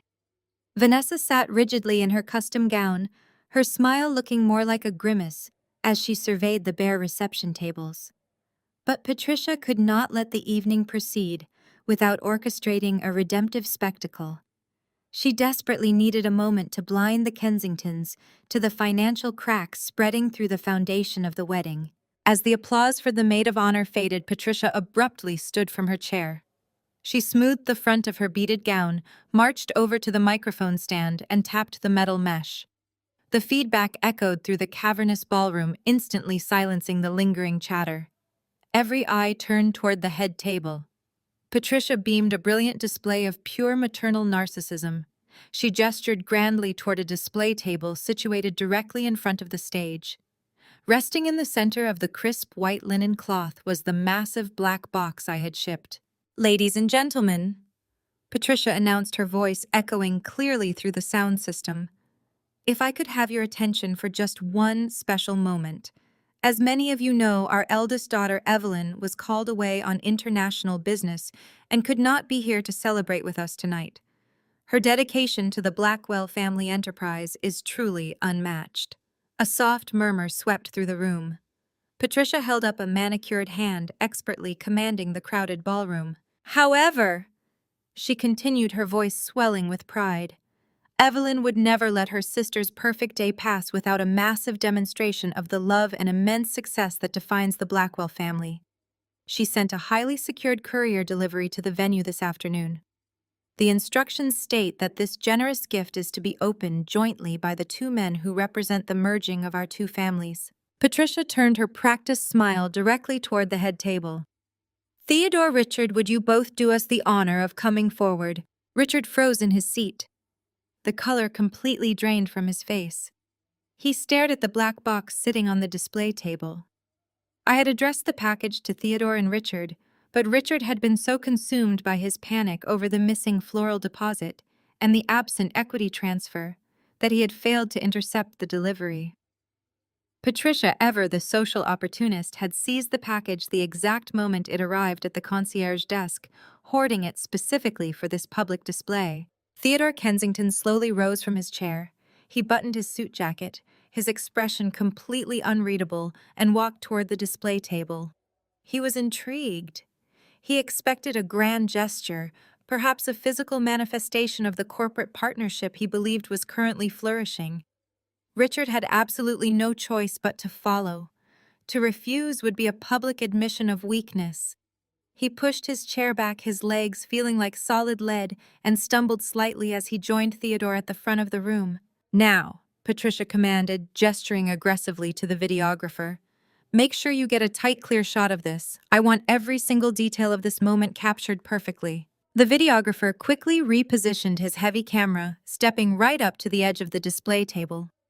He framed the shot perfectly, capturing Theodore and Richard standing side by side with the black box resting directly between them. The blinding light of the camera washed over the matte wood, illuminating the cream-colored envelope securely taped to the lid. Go ahead, Theodore, Patricia urged, her voice trembling with manufactured excitement. Evelyn wanted you to be the one to lift the latch. Theodore Kensington reached forward. His manicured hand rested against the cool, dark wood of the box. He glanced at Richard, noticing the sheer terror radiating from my father's wide, bloodshot eyes. Theodore's gaze narrowed slightly, his sharp corporate instincts instantly flaring to life. He looked back down at the magnetic latch. The entire ballroom was completely silent, hundreds of wealthy guests holding their collective breath in eager anticipation of the grand reveal. In Maui, the sky finally shifted from brilliant gold to a deep purple. The very first stars began to pierce through the fading light, reflecting beautifully on the calm surface of the ocean. I set my empty champagne flute on the small patio table and took a slow, deep breath of the sweet tropical air. The overwhelming peace was absolute. Back in Chicago, the heavy magnetic latch on the black box clicked loudly, echoing sharply through the dead-quiet ballroom. Theodore Kensington slowly lifted the lid, and the brilliant high-definition screen, nested perfectly in the crushed velvet, immediately flared to life. The brilliant light from the screen cast a cool bluish glow over Theodore Kensington's stern features and Richard's pale, sweating face. For a fraction of a second, there was no sound, just the visual shock of my face, appearing in pristine high definition, framed against that sterile gray boardroom wall. Then the custom audio track initiated. I had programmed the volume on the digital brochure to play at its absolute maximum capacity. As my voice began to speak, the sheer force of the tiny high-end speakers carried perfectly across the few inches of white linen to the heavy silver microphone resting on the head table. The microphone had been left switched on after the maid of honor finished her speech. The sensitive audio equipment caught my recorded voice and instantly blasted it through the country club's massive state-of-the-art public address system. The sound was deafening, bouncing off the vaulted ceilings and crystal chandeliers, ensuring that not a single person in that sprawling ballroom could ignore what was happening. "Congratulations, Vanessa." My voice rang out, stripped of any sisterly warmth, echoing with clinical detachment. "For my gift, I have fulfilled the final condition, full financial transparency." A wave of confused murmurs swept through the hundreds of seated guests. People shifted in their chairs, exchanging bewildered glances. This did not sound like a loving tribute from an absent sibling. It sounded like a deposition. Patricia's manicured hands fluttered to her throat. The brilliant, victorious smile she had been wearing just moments before began to curdle at the corners.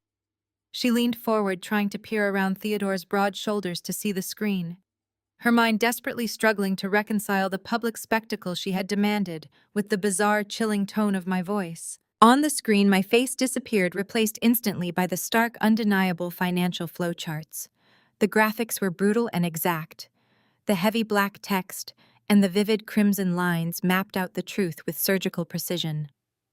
Theodore stared down into the velvet-lined box, his posture perfectly rigid. The cool light from the presentation illuminated his eyes as they tracked the red arrows moving across the digital ledger. I watched from afar in my mind's eye, knowing exactly what he was seeing. He was looking at the exact date and time his massive private equity investment had entered Blackwell Logistics. He was looking at the immediate, unauthorized diversion of his capital. Richard finally snapped out of his paralyzed state. A strangled, panicked noise escaped his throat.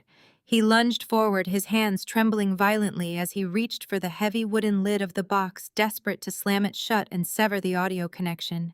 He needed to crush the screen, destroy the speakers, anything to stop the relentless broadcast of his crimes. But before his fingers could even graze the black wood, Theodore Kensington moved. The older man's reaction was terrifyingly swift.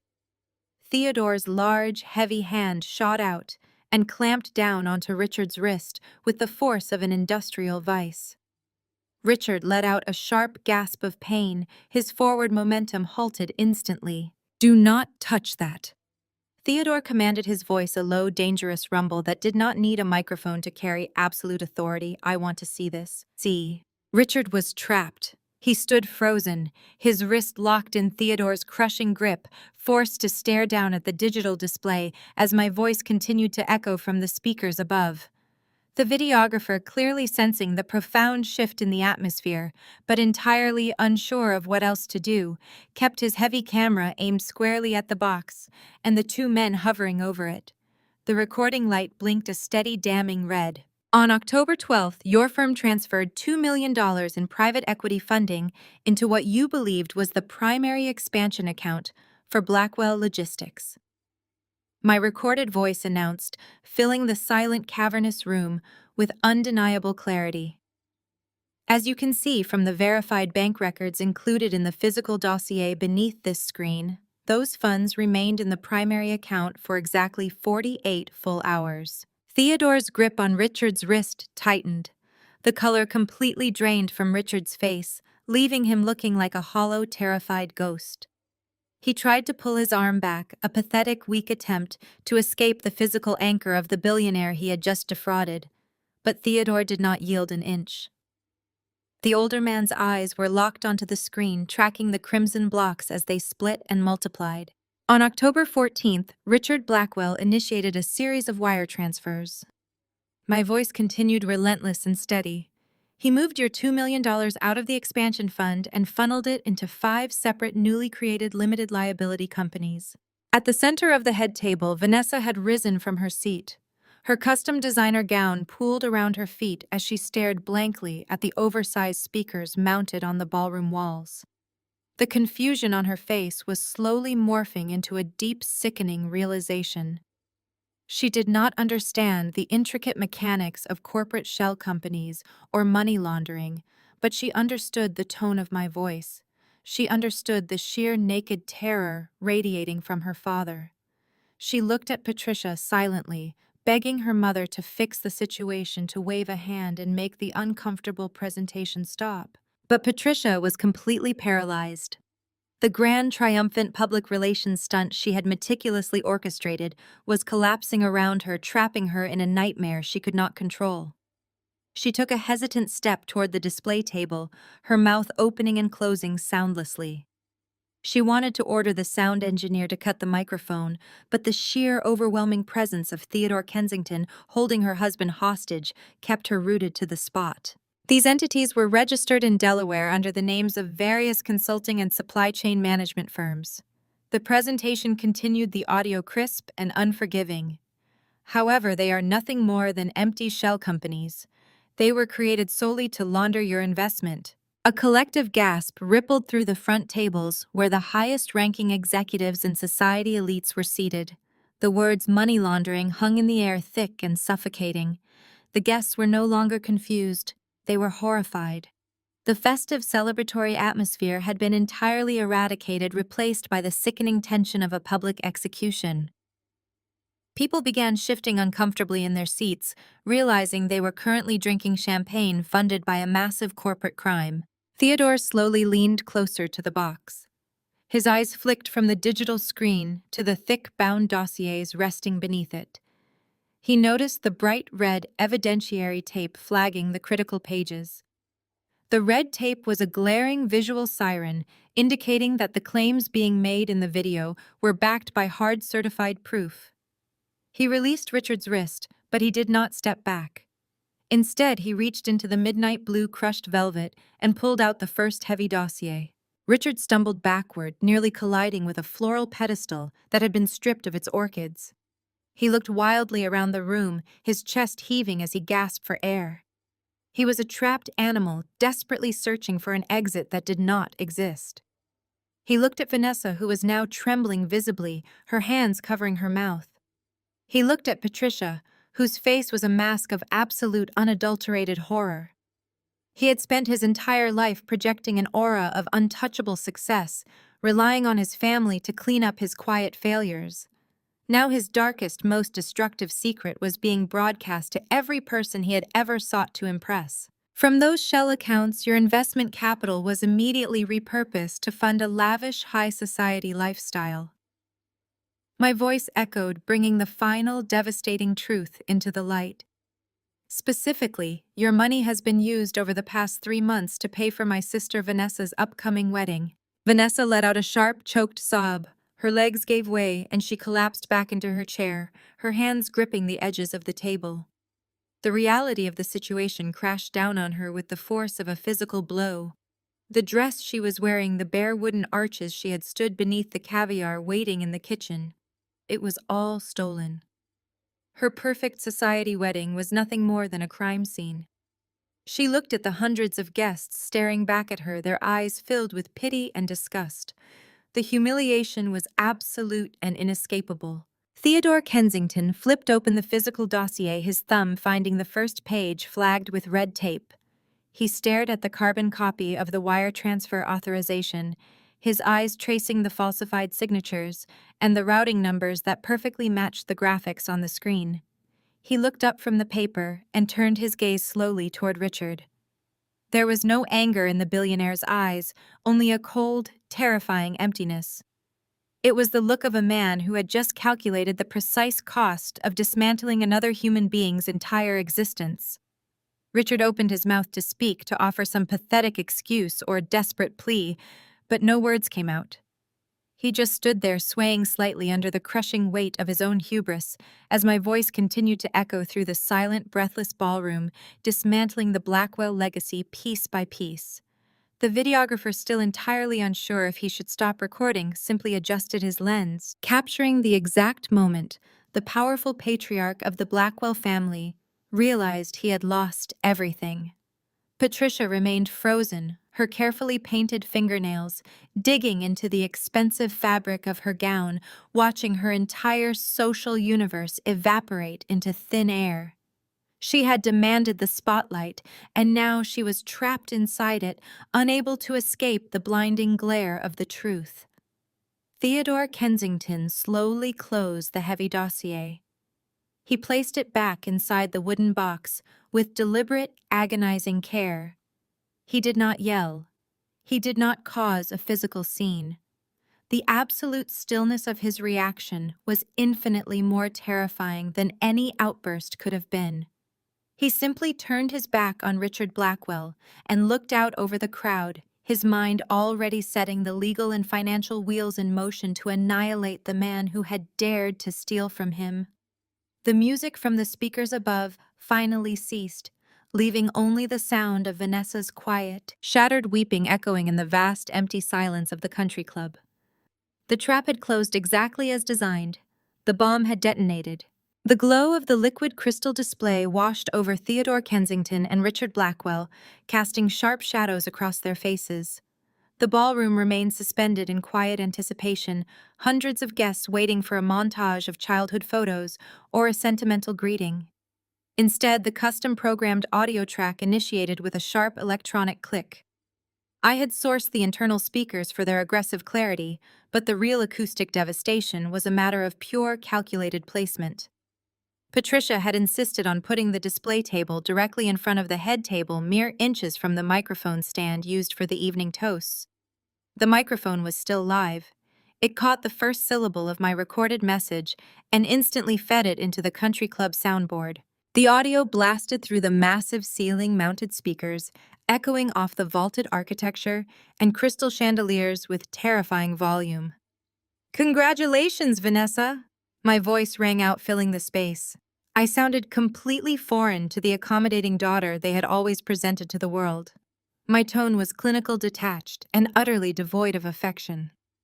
"For my gift, I have fulfilled the final condition: full financial transparency." A wave of sheer physical shock rippled through the front row of tables.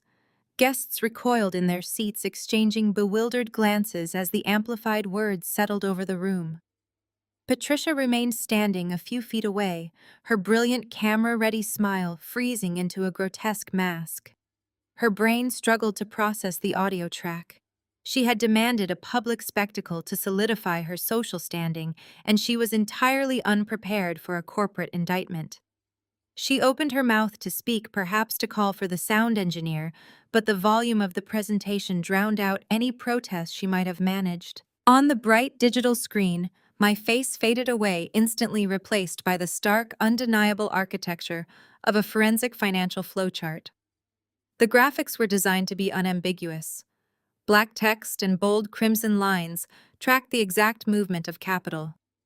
Theodore Kensington leaned forward, his posture rigid, his sharp predatory eyes instantly locking onto the data. He was a man who had built his empire on reading ledgers, and he recognized a money trail the second he saw one. The flowchart on the screen displayed the initial $2 million private equity investment entering the primary Blackwell logistics account. A digital timestamp verified the arrival. The graphic then showed the money resting for 48 hours before splintering into 5 distinct, aggressive red lines. Those lines flowed downward into 5 newly created limited liability companies registered in Delaware.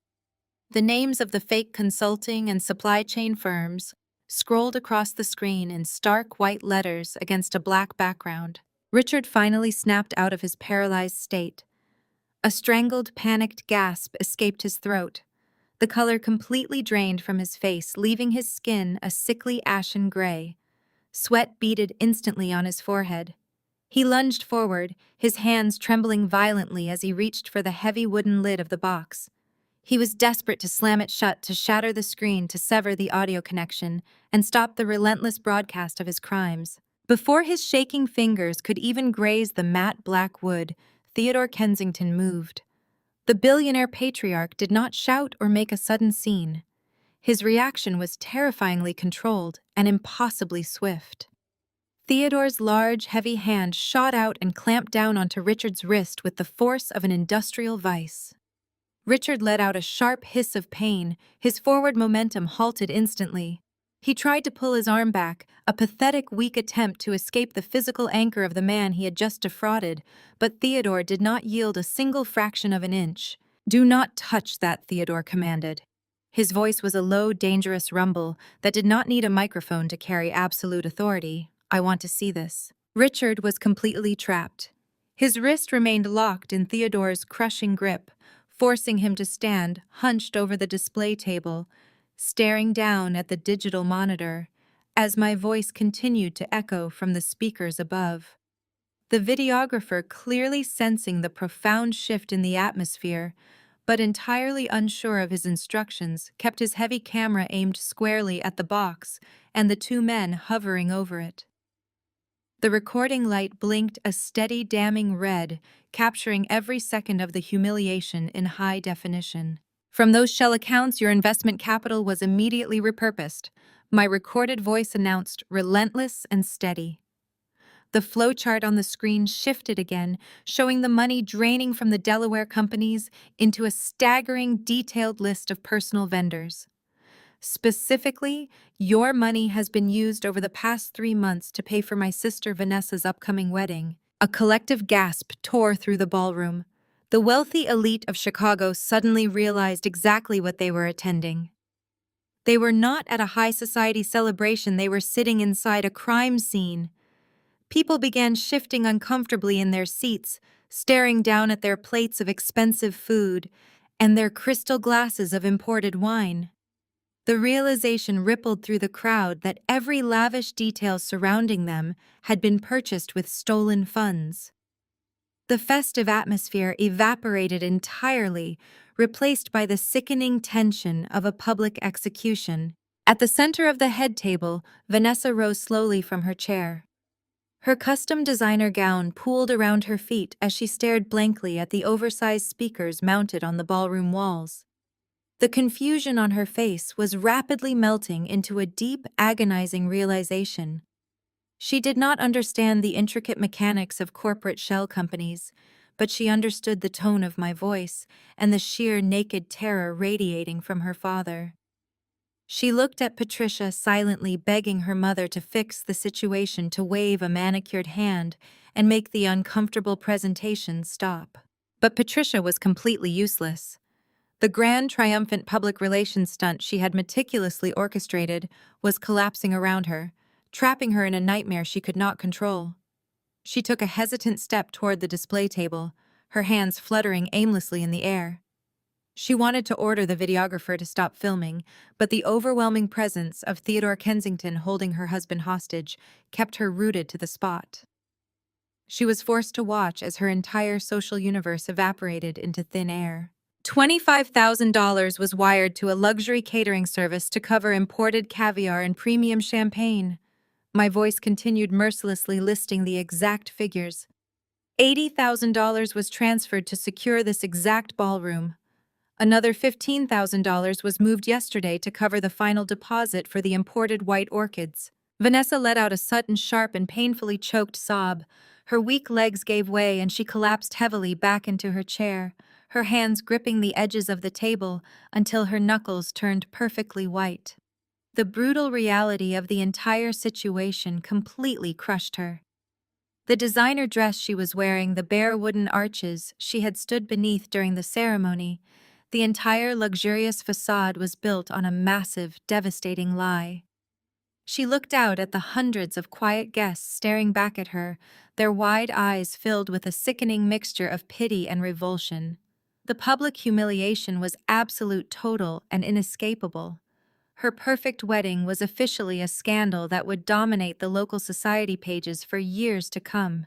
The digital screen automatically powered on, casting a cool bluish glow over the tense faces gathered around the display table. My recorded face appeared on the monitor, looking directly into the camera with absolute composure.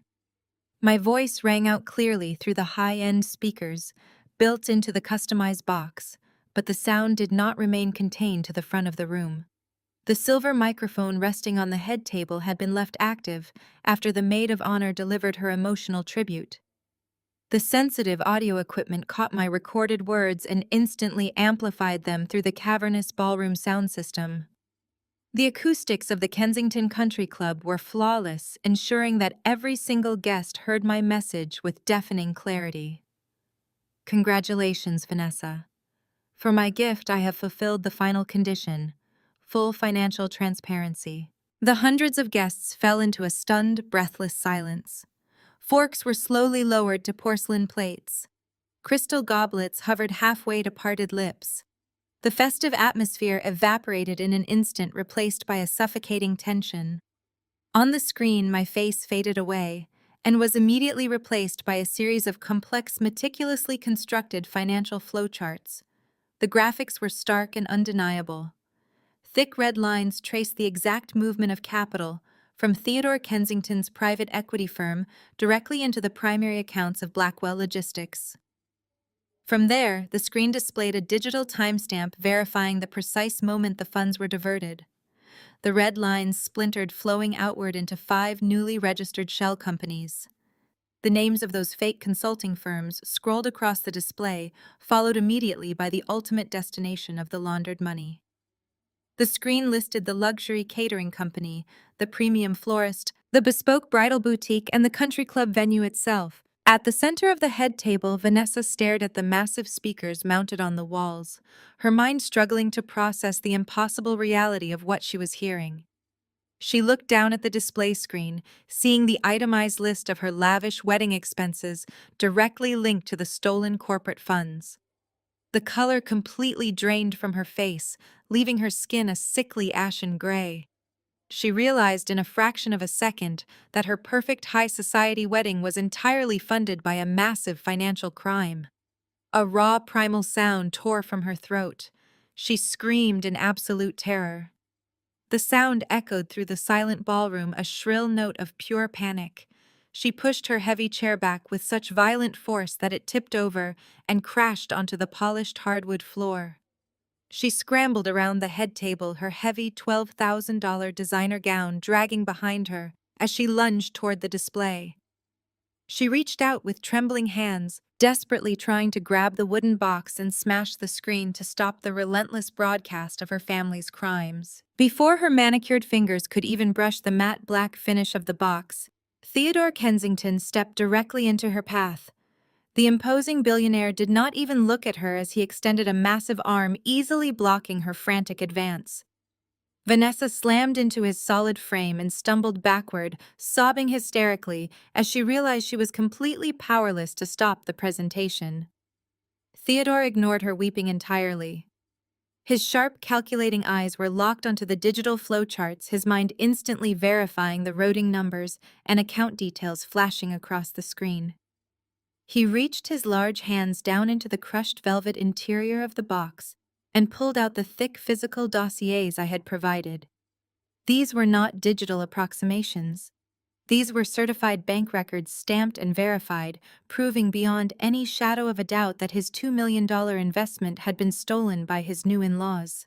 Theodore flipped through the heavy pages, his breathing steady and slow. He examined the carbon copies of the wire transfers, the falsified signatures, and the fabricated vendor invoices. Then he reached the final section of the dossier. He pulled out the official police report I had filed just days prior. He read the stark black text detailing the identity theft and the $45,000 in fraudulent credit card charges. He saw my sister's name listed clearly as the primary suspect in the ongoing criminal investigation. He realized in that exact moment that the woman his son had just married was not merely a spoiled socialite, but an active, calculating criminal. Theodore's face turned a deep, terrifying shade of purple. The veins in his thick neck bulged against his starched white collar. He radiated a level of absolute, unadulterated rage that seemed to suck the oxygen directly out of the ballroom. He slowly lifted his gaze from the police report and locked his eyes onto Richard Blackwell, who was currently sweating through his expensive tuxedo and shaking like a cornered animal. Thousands of miles away, the gentle, rhythmic sound of the Pacific Ocean washing against the shore provided a perfect soundtrack to the warm Maui evening. The sky above me was a vast, clear expanse of deep indigo, dotted with brilliant white stars. I sat comfortably on the padded lounge chair of my private patio, the sweet scent of tropical flowers drifting on the breeze. I picked up my phone from the small glass table to check the time. The screen instantly lit up, displaying a staggering 87 missed calls. The notifications were a chaotic mix of frantic texts and voicemails from Patricia, Richard, and Vanessa. I swiped the notifications away without reading a single word. A profound sense of peace settled over me. I took a slow sip of my iced water, enjoying the absolute tranquility of my surroundings. Suddenly, the phone in my hand began to vibrate violently. The screen displayed an incoming call from an unknown Chicago area code. I knew exactly who it was. I swiped the green icon and brought the phone to my ear. I did not offer a greeting. I simply waited. Through the receiver, I could hear the chaotic, muffled sounds of absolute pandemonium. There were people shouting in the background, chairs scraping against the floor, and the unmistakable high-pitched sound of my sister crying hysterically. "Evelyn," a voice said. It was Theodore Kensington. The billionaire spoke with a voice that was ice-cold, completely devoid of emotion, and terrifyingly calm over the sounds of screaming in the background. His tone was strictly business, stripped of any familial pretense. "I have just finished reviewing the presentation and the documents you provided. The police are here. They are currently securing the perimeter of the ballroom. Tell me exactly what I need to hand over to the detectives to ensure these people never see the outside of a prison cell again." I smiled into the warm tropical breeze, my voice steady and professional.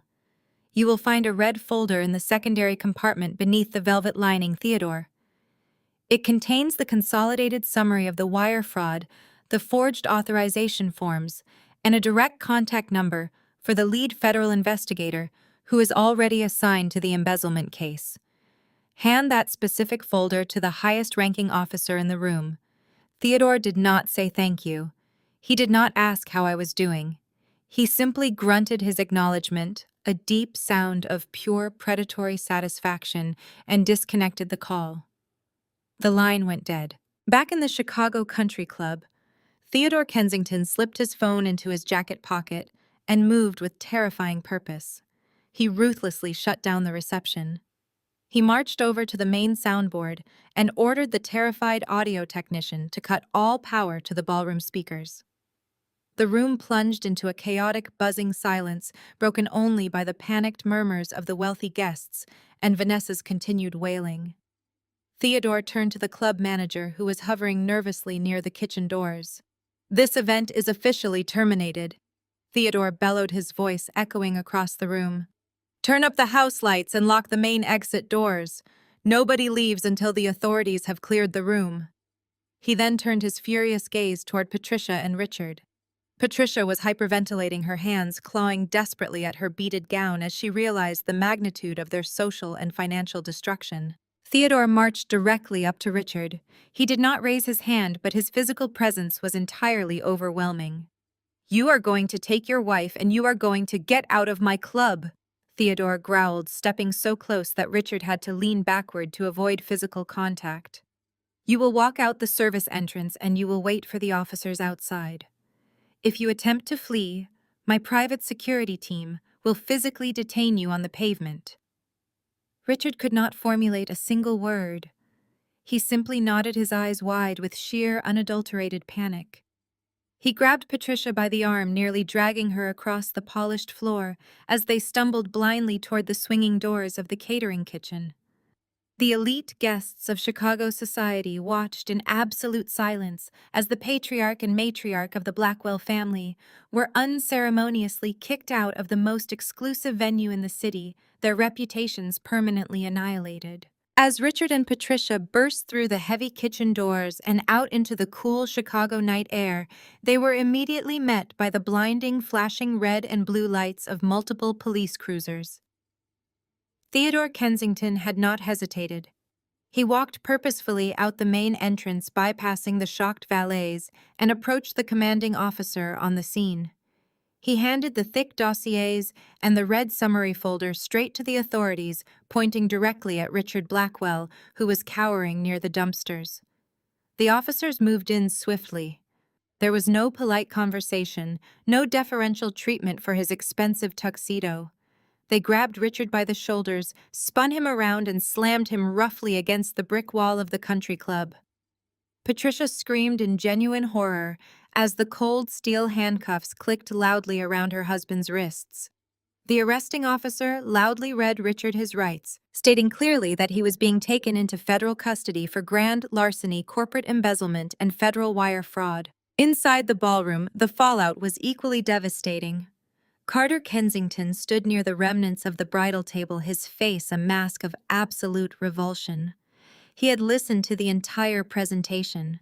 He had watched his father review the stolen bank records. Most importantly, he had heard the details of the police report. Carter was a man of immense wealth, raised to protect his family's assets from exactly this type of predatory behavior. He looked at Vanessa, who was sitting on the floor amidst the wreckage of her overturned chair, weeping uncontrollably and ruining her immaculate makeup. Carter was horrified by the undeniable revelation of her identity theft and gold digging. He realized that the woman he had just sworn his life to was a manipulative criminal who had actively participated in defrauding his own father. He walked slowly toward her, stopping just out of reach of her grasping hands. Vanessa looked up at him, her face streaked with black mascara, begging him silently to comfort her, to tell her that his family's money could somehow fix the nightmare. Carter did not reach down to help her up. Instead, he looked at her with an expression of pure, unadulterated disgust. "Do not touch me," he commanded, his voice loud enough for the surrounding guests to hear perfectly. "Do not ever speak to me again. I am leaving this building, and I am calling my attorneys the second I get into my car. I will be filing for a legal annulment immediately first thing tomorrow morning. I want absolutely nothing to do with you or your pathetic criminal family." He turned on his heel and walked out of the ballroom, his head held high publicly, leaving her at the reception without a single backward glance. Vanessa was completely shattered. She sat alone on the cold hardwood floor, clutching the voluminous layers of her expensive stolen gown.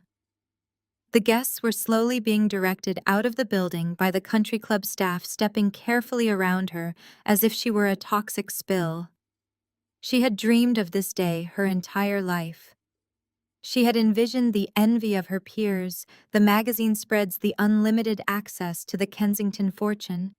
Instead, she was left sitting in her $12,000 gown, surrounded by the debris of her shattered future. The double doors of the ballroom swung open again, and two uniformed police officers stepped inside. They walked purposefully across the empty dance floor, their heavy boots echoing loudly in the quiet room. They stopped directly in front of Vanessa, looking down at her with professional detachment. They informed her that she was not under arrest yet, but she was required to accompany them to the precinct immediately. She was facing formal police questioning for the $45,000 credit card fraud and identity theft she had committed against her own sister. A full week passed before the inevitable attempt at contact occurred. I had settled comfortably back into my normal routine, the tropical air of Maui replaced by the crisp, energetic breeze of downtown Chicago. I was sitting at my sleek glass desk in my high-rise office, reviewing a particularly complex forensic audit for a new corporate client. My firm had been incredibly busy, the phones ringing constantly with new inquiries. I took a sip of my black coffee and reached for my personal cell phone. The screen illuminated, displaying an incoming call from an unknown prepaid cellular number. I knew exactly who it would be. Their primary cell phones had undoubtedly been seized as evidence or disconnected due to unpaid bills. I let it ring 3 times, enjoying the sheer power of making them wait, before I slowly swiped the screen and answered the call. "Evelyn? Oh my God, please tell me you are there." Patricia's voice crackled through the cheap speaker of the burner phone.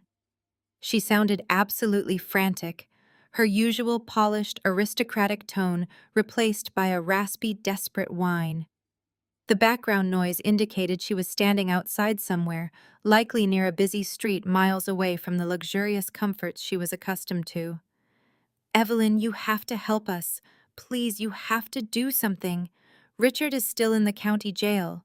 They denied his initial bail request because he is a flight risk, and all of our personal accounts have been completely frozen by the federal investigators. We have absolutely nothing left." I leaned back in my ergonomic leather chair, keeping my breathing perfectly steady. I did not offer a word of comfort. I simply allowed the silence to stretch over the line, forcing her to wallow in her own desperation. "Evelyn, are you listening to me?" Patricia shrieked, the panic escalating in her voice. "You have to sign over the 20% shares immediately. You have to authorize the transfer today. We need that capital to pay for Richard's bail bond and to retain a competent criminal defense attorney. The public defender they assigned to him is completely useless. You have to save your father." Vanessa's voice suddenly cut in, high-pitched and hysterical, indicating she had snatched the prepaid phone away from our mother. "You ruined everything, Evelyn. You ruined my wedding, you ruined my life, and you destroyed the family. You have to fix this right now. If you do not give us those shares, Dad is going to federal prison for a very long time, and I am going to be indicted for the credit card charges. You have to drop the police report." I sat perfectly still, absorbing the sheer breathtaking audacity of their demands. They were completely devoid of any genuine remorse. There was no apology for stealing my identity, no contrition for defrauding the Kensington family, and certainly no regret for the decades of emotional abuse they had subjected me to. They were still attempting to use guilt and obligation to extract resources from me, clinging desperately to the illusion that I was still the compliant, invisible daughter they could manipulate at will. I took a slow, deep breath, centering myself entirely before I delivered the ultimate verbal takedown. I flawlessly dismantled their pathetic attempt at gaslighting. My voice was calm, resonant, and completely devoid of any emotional attachment. I did not destroy the family. I stated my words, cutting through the chaotic noise on their end of the line like a freshly sharpened surgical scalpel. I just handed you the receipt for it. You built this disaster entirely on your own. You chose to steal. You chose to commit fraud. You chose to leverage your own reputation on a foundation of massive, undeniable lies. I simply refused to be the collateral damage when it all inevitably collapsed. "But we need that money," Patricia wailed in the background, her voice cracking with genuine despair. "The shares are rightfully ours. We need them to survive." "The shares belong to me," I corrected her, my tone absolute and unyielding. "They were the legally documented price of my silence, a transaction you eagerly agreed to when you thought you held all the cards. You wanted me to pay for the wedding. Consider it paid in full. The financial transparency was the final gift. You have exactly what you asked for. Condition 8 of our agreement was very clear. Never contact me again." I pulled the phone away from my ear and firmly pressed the red button to disconnect the call. I immediately navigated to the settings menu and permanently blocked the prepaid number. I set the phone face down on my desk, exhaling a long, steady breath. The silence in my office was beautiful. 6 months later, the bitter chill of the Chicago winter had given way to a bright, vibrant spring. I was back in the city, and my forensic accounting firm was absolutely booming. The dramatic, highly publicized collapse of Richard Blackwell had sent shockwaves through the corporate sector. When the details of his embezzlement scheme became public record, the sheer precision of the financial evidence provided to the authorities became the stuff of legend within the financial district. Theodore Kensington, a man not easily impressed by anyone, had been deeply impacted by my ruthless, meticulous forensic accounting. He recognized the value of someone who could dismantle a complex money laundering operation with such cold, undeniable accuracy. Within a month of the disastrous wedding reception, Theodore had personally visited my office. He did not offer small talk. He simply slid a massive multi-year contract across my desk. He retained my firm exclusively to audit his entire sprawling corporate empire, a move that instantly legitimized my business at the highest echelons of the industry and effectively tripled my annual revenue overnight. My calendar was fully booked for the next 2 years, and I was currently in the process of interviewing senior partners to help manage the overwhelming influx of new high-profile clients. I was sitting comfortably at the custom marble island in my beautiful downtown penthouse. The floor-to-ceiling windows offered a panoramic, unobstructed view of the Chicago skyline, the city lights reflecting beautifully on the dark surface of the lake.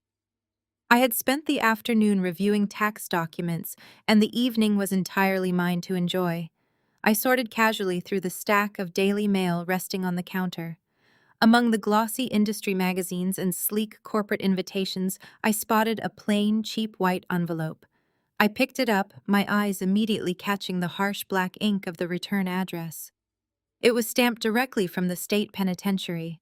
The sender's name was printed clearly in the corner.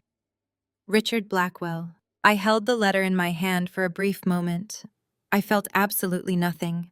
There was no curiosity about what pathetic excuses or desperate pleas he had scribbled on the pages inside. There was no lingering anger, no sadness, and no desire for further vengeance. He was simply a man dealing with the consequences of his own disastrous choices, entirely disconnected from my reality. I walked calmly over to the heavy-duty paper shredder, tucked discreetly beneath my home office desk. I dropped the letter straight into the feed slot without bothering to open it. The machine hummed to life, the sharp steel blades instantly reducing his desperate communication into meaningless confetti-sized strips of waste paper. I walked over to the built-in wine fridge and selected a heavy, expensive bottle of vintage red. I poured a generous glass, the dark liquid swirling smoothly against the crystal. I walked back toward the massive windows, taking a slow, appreciative sip as I looked out over the sprawling, illuminated city. I was completely unburdened, successful, and free. Have you ever had a family member try to extort you for their own gain? How did you shut them down? Tell me your stories in the comments below, and if you loved watching toxic entitlement get exactly what it deserves, hit that like and subscribe button. Until next time, remember, your boundaries are your strongest assets.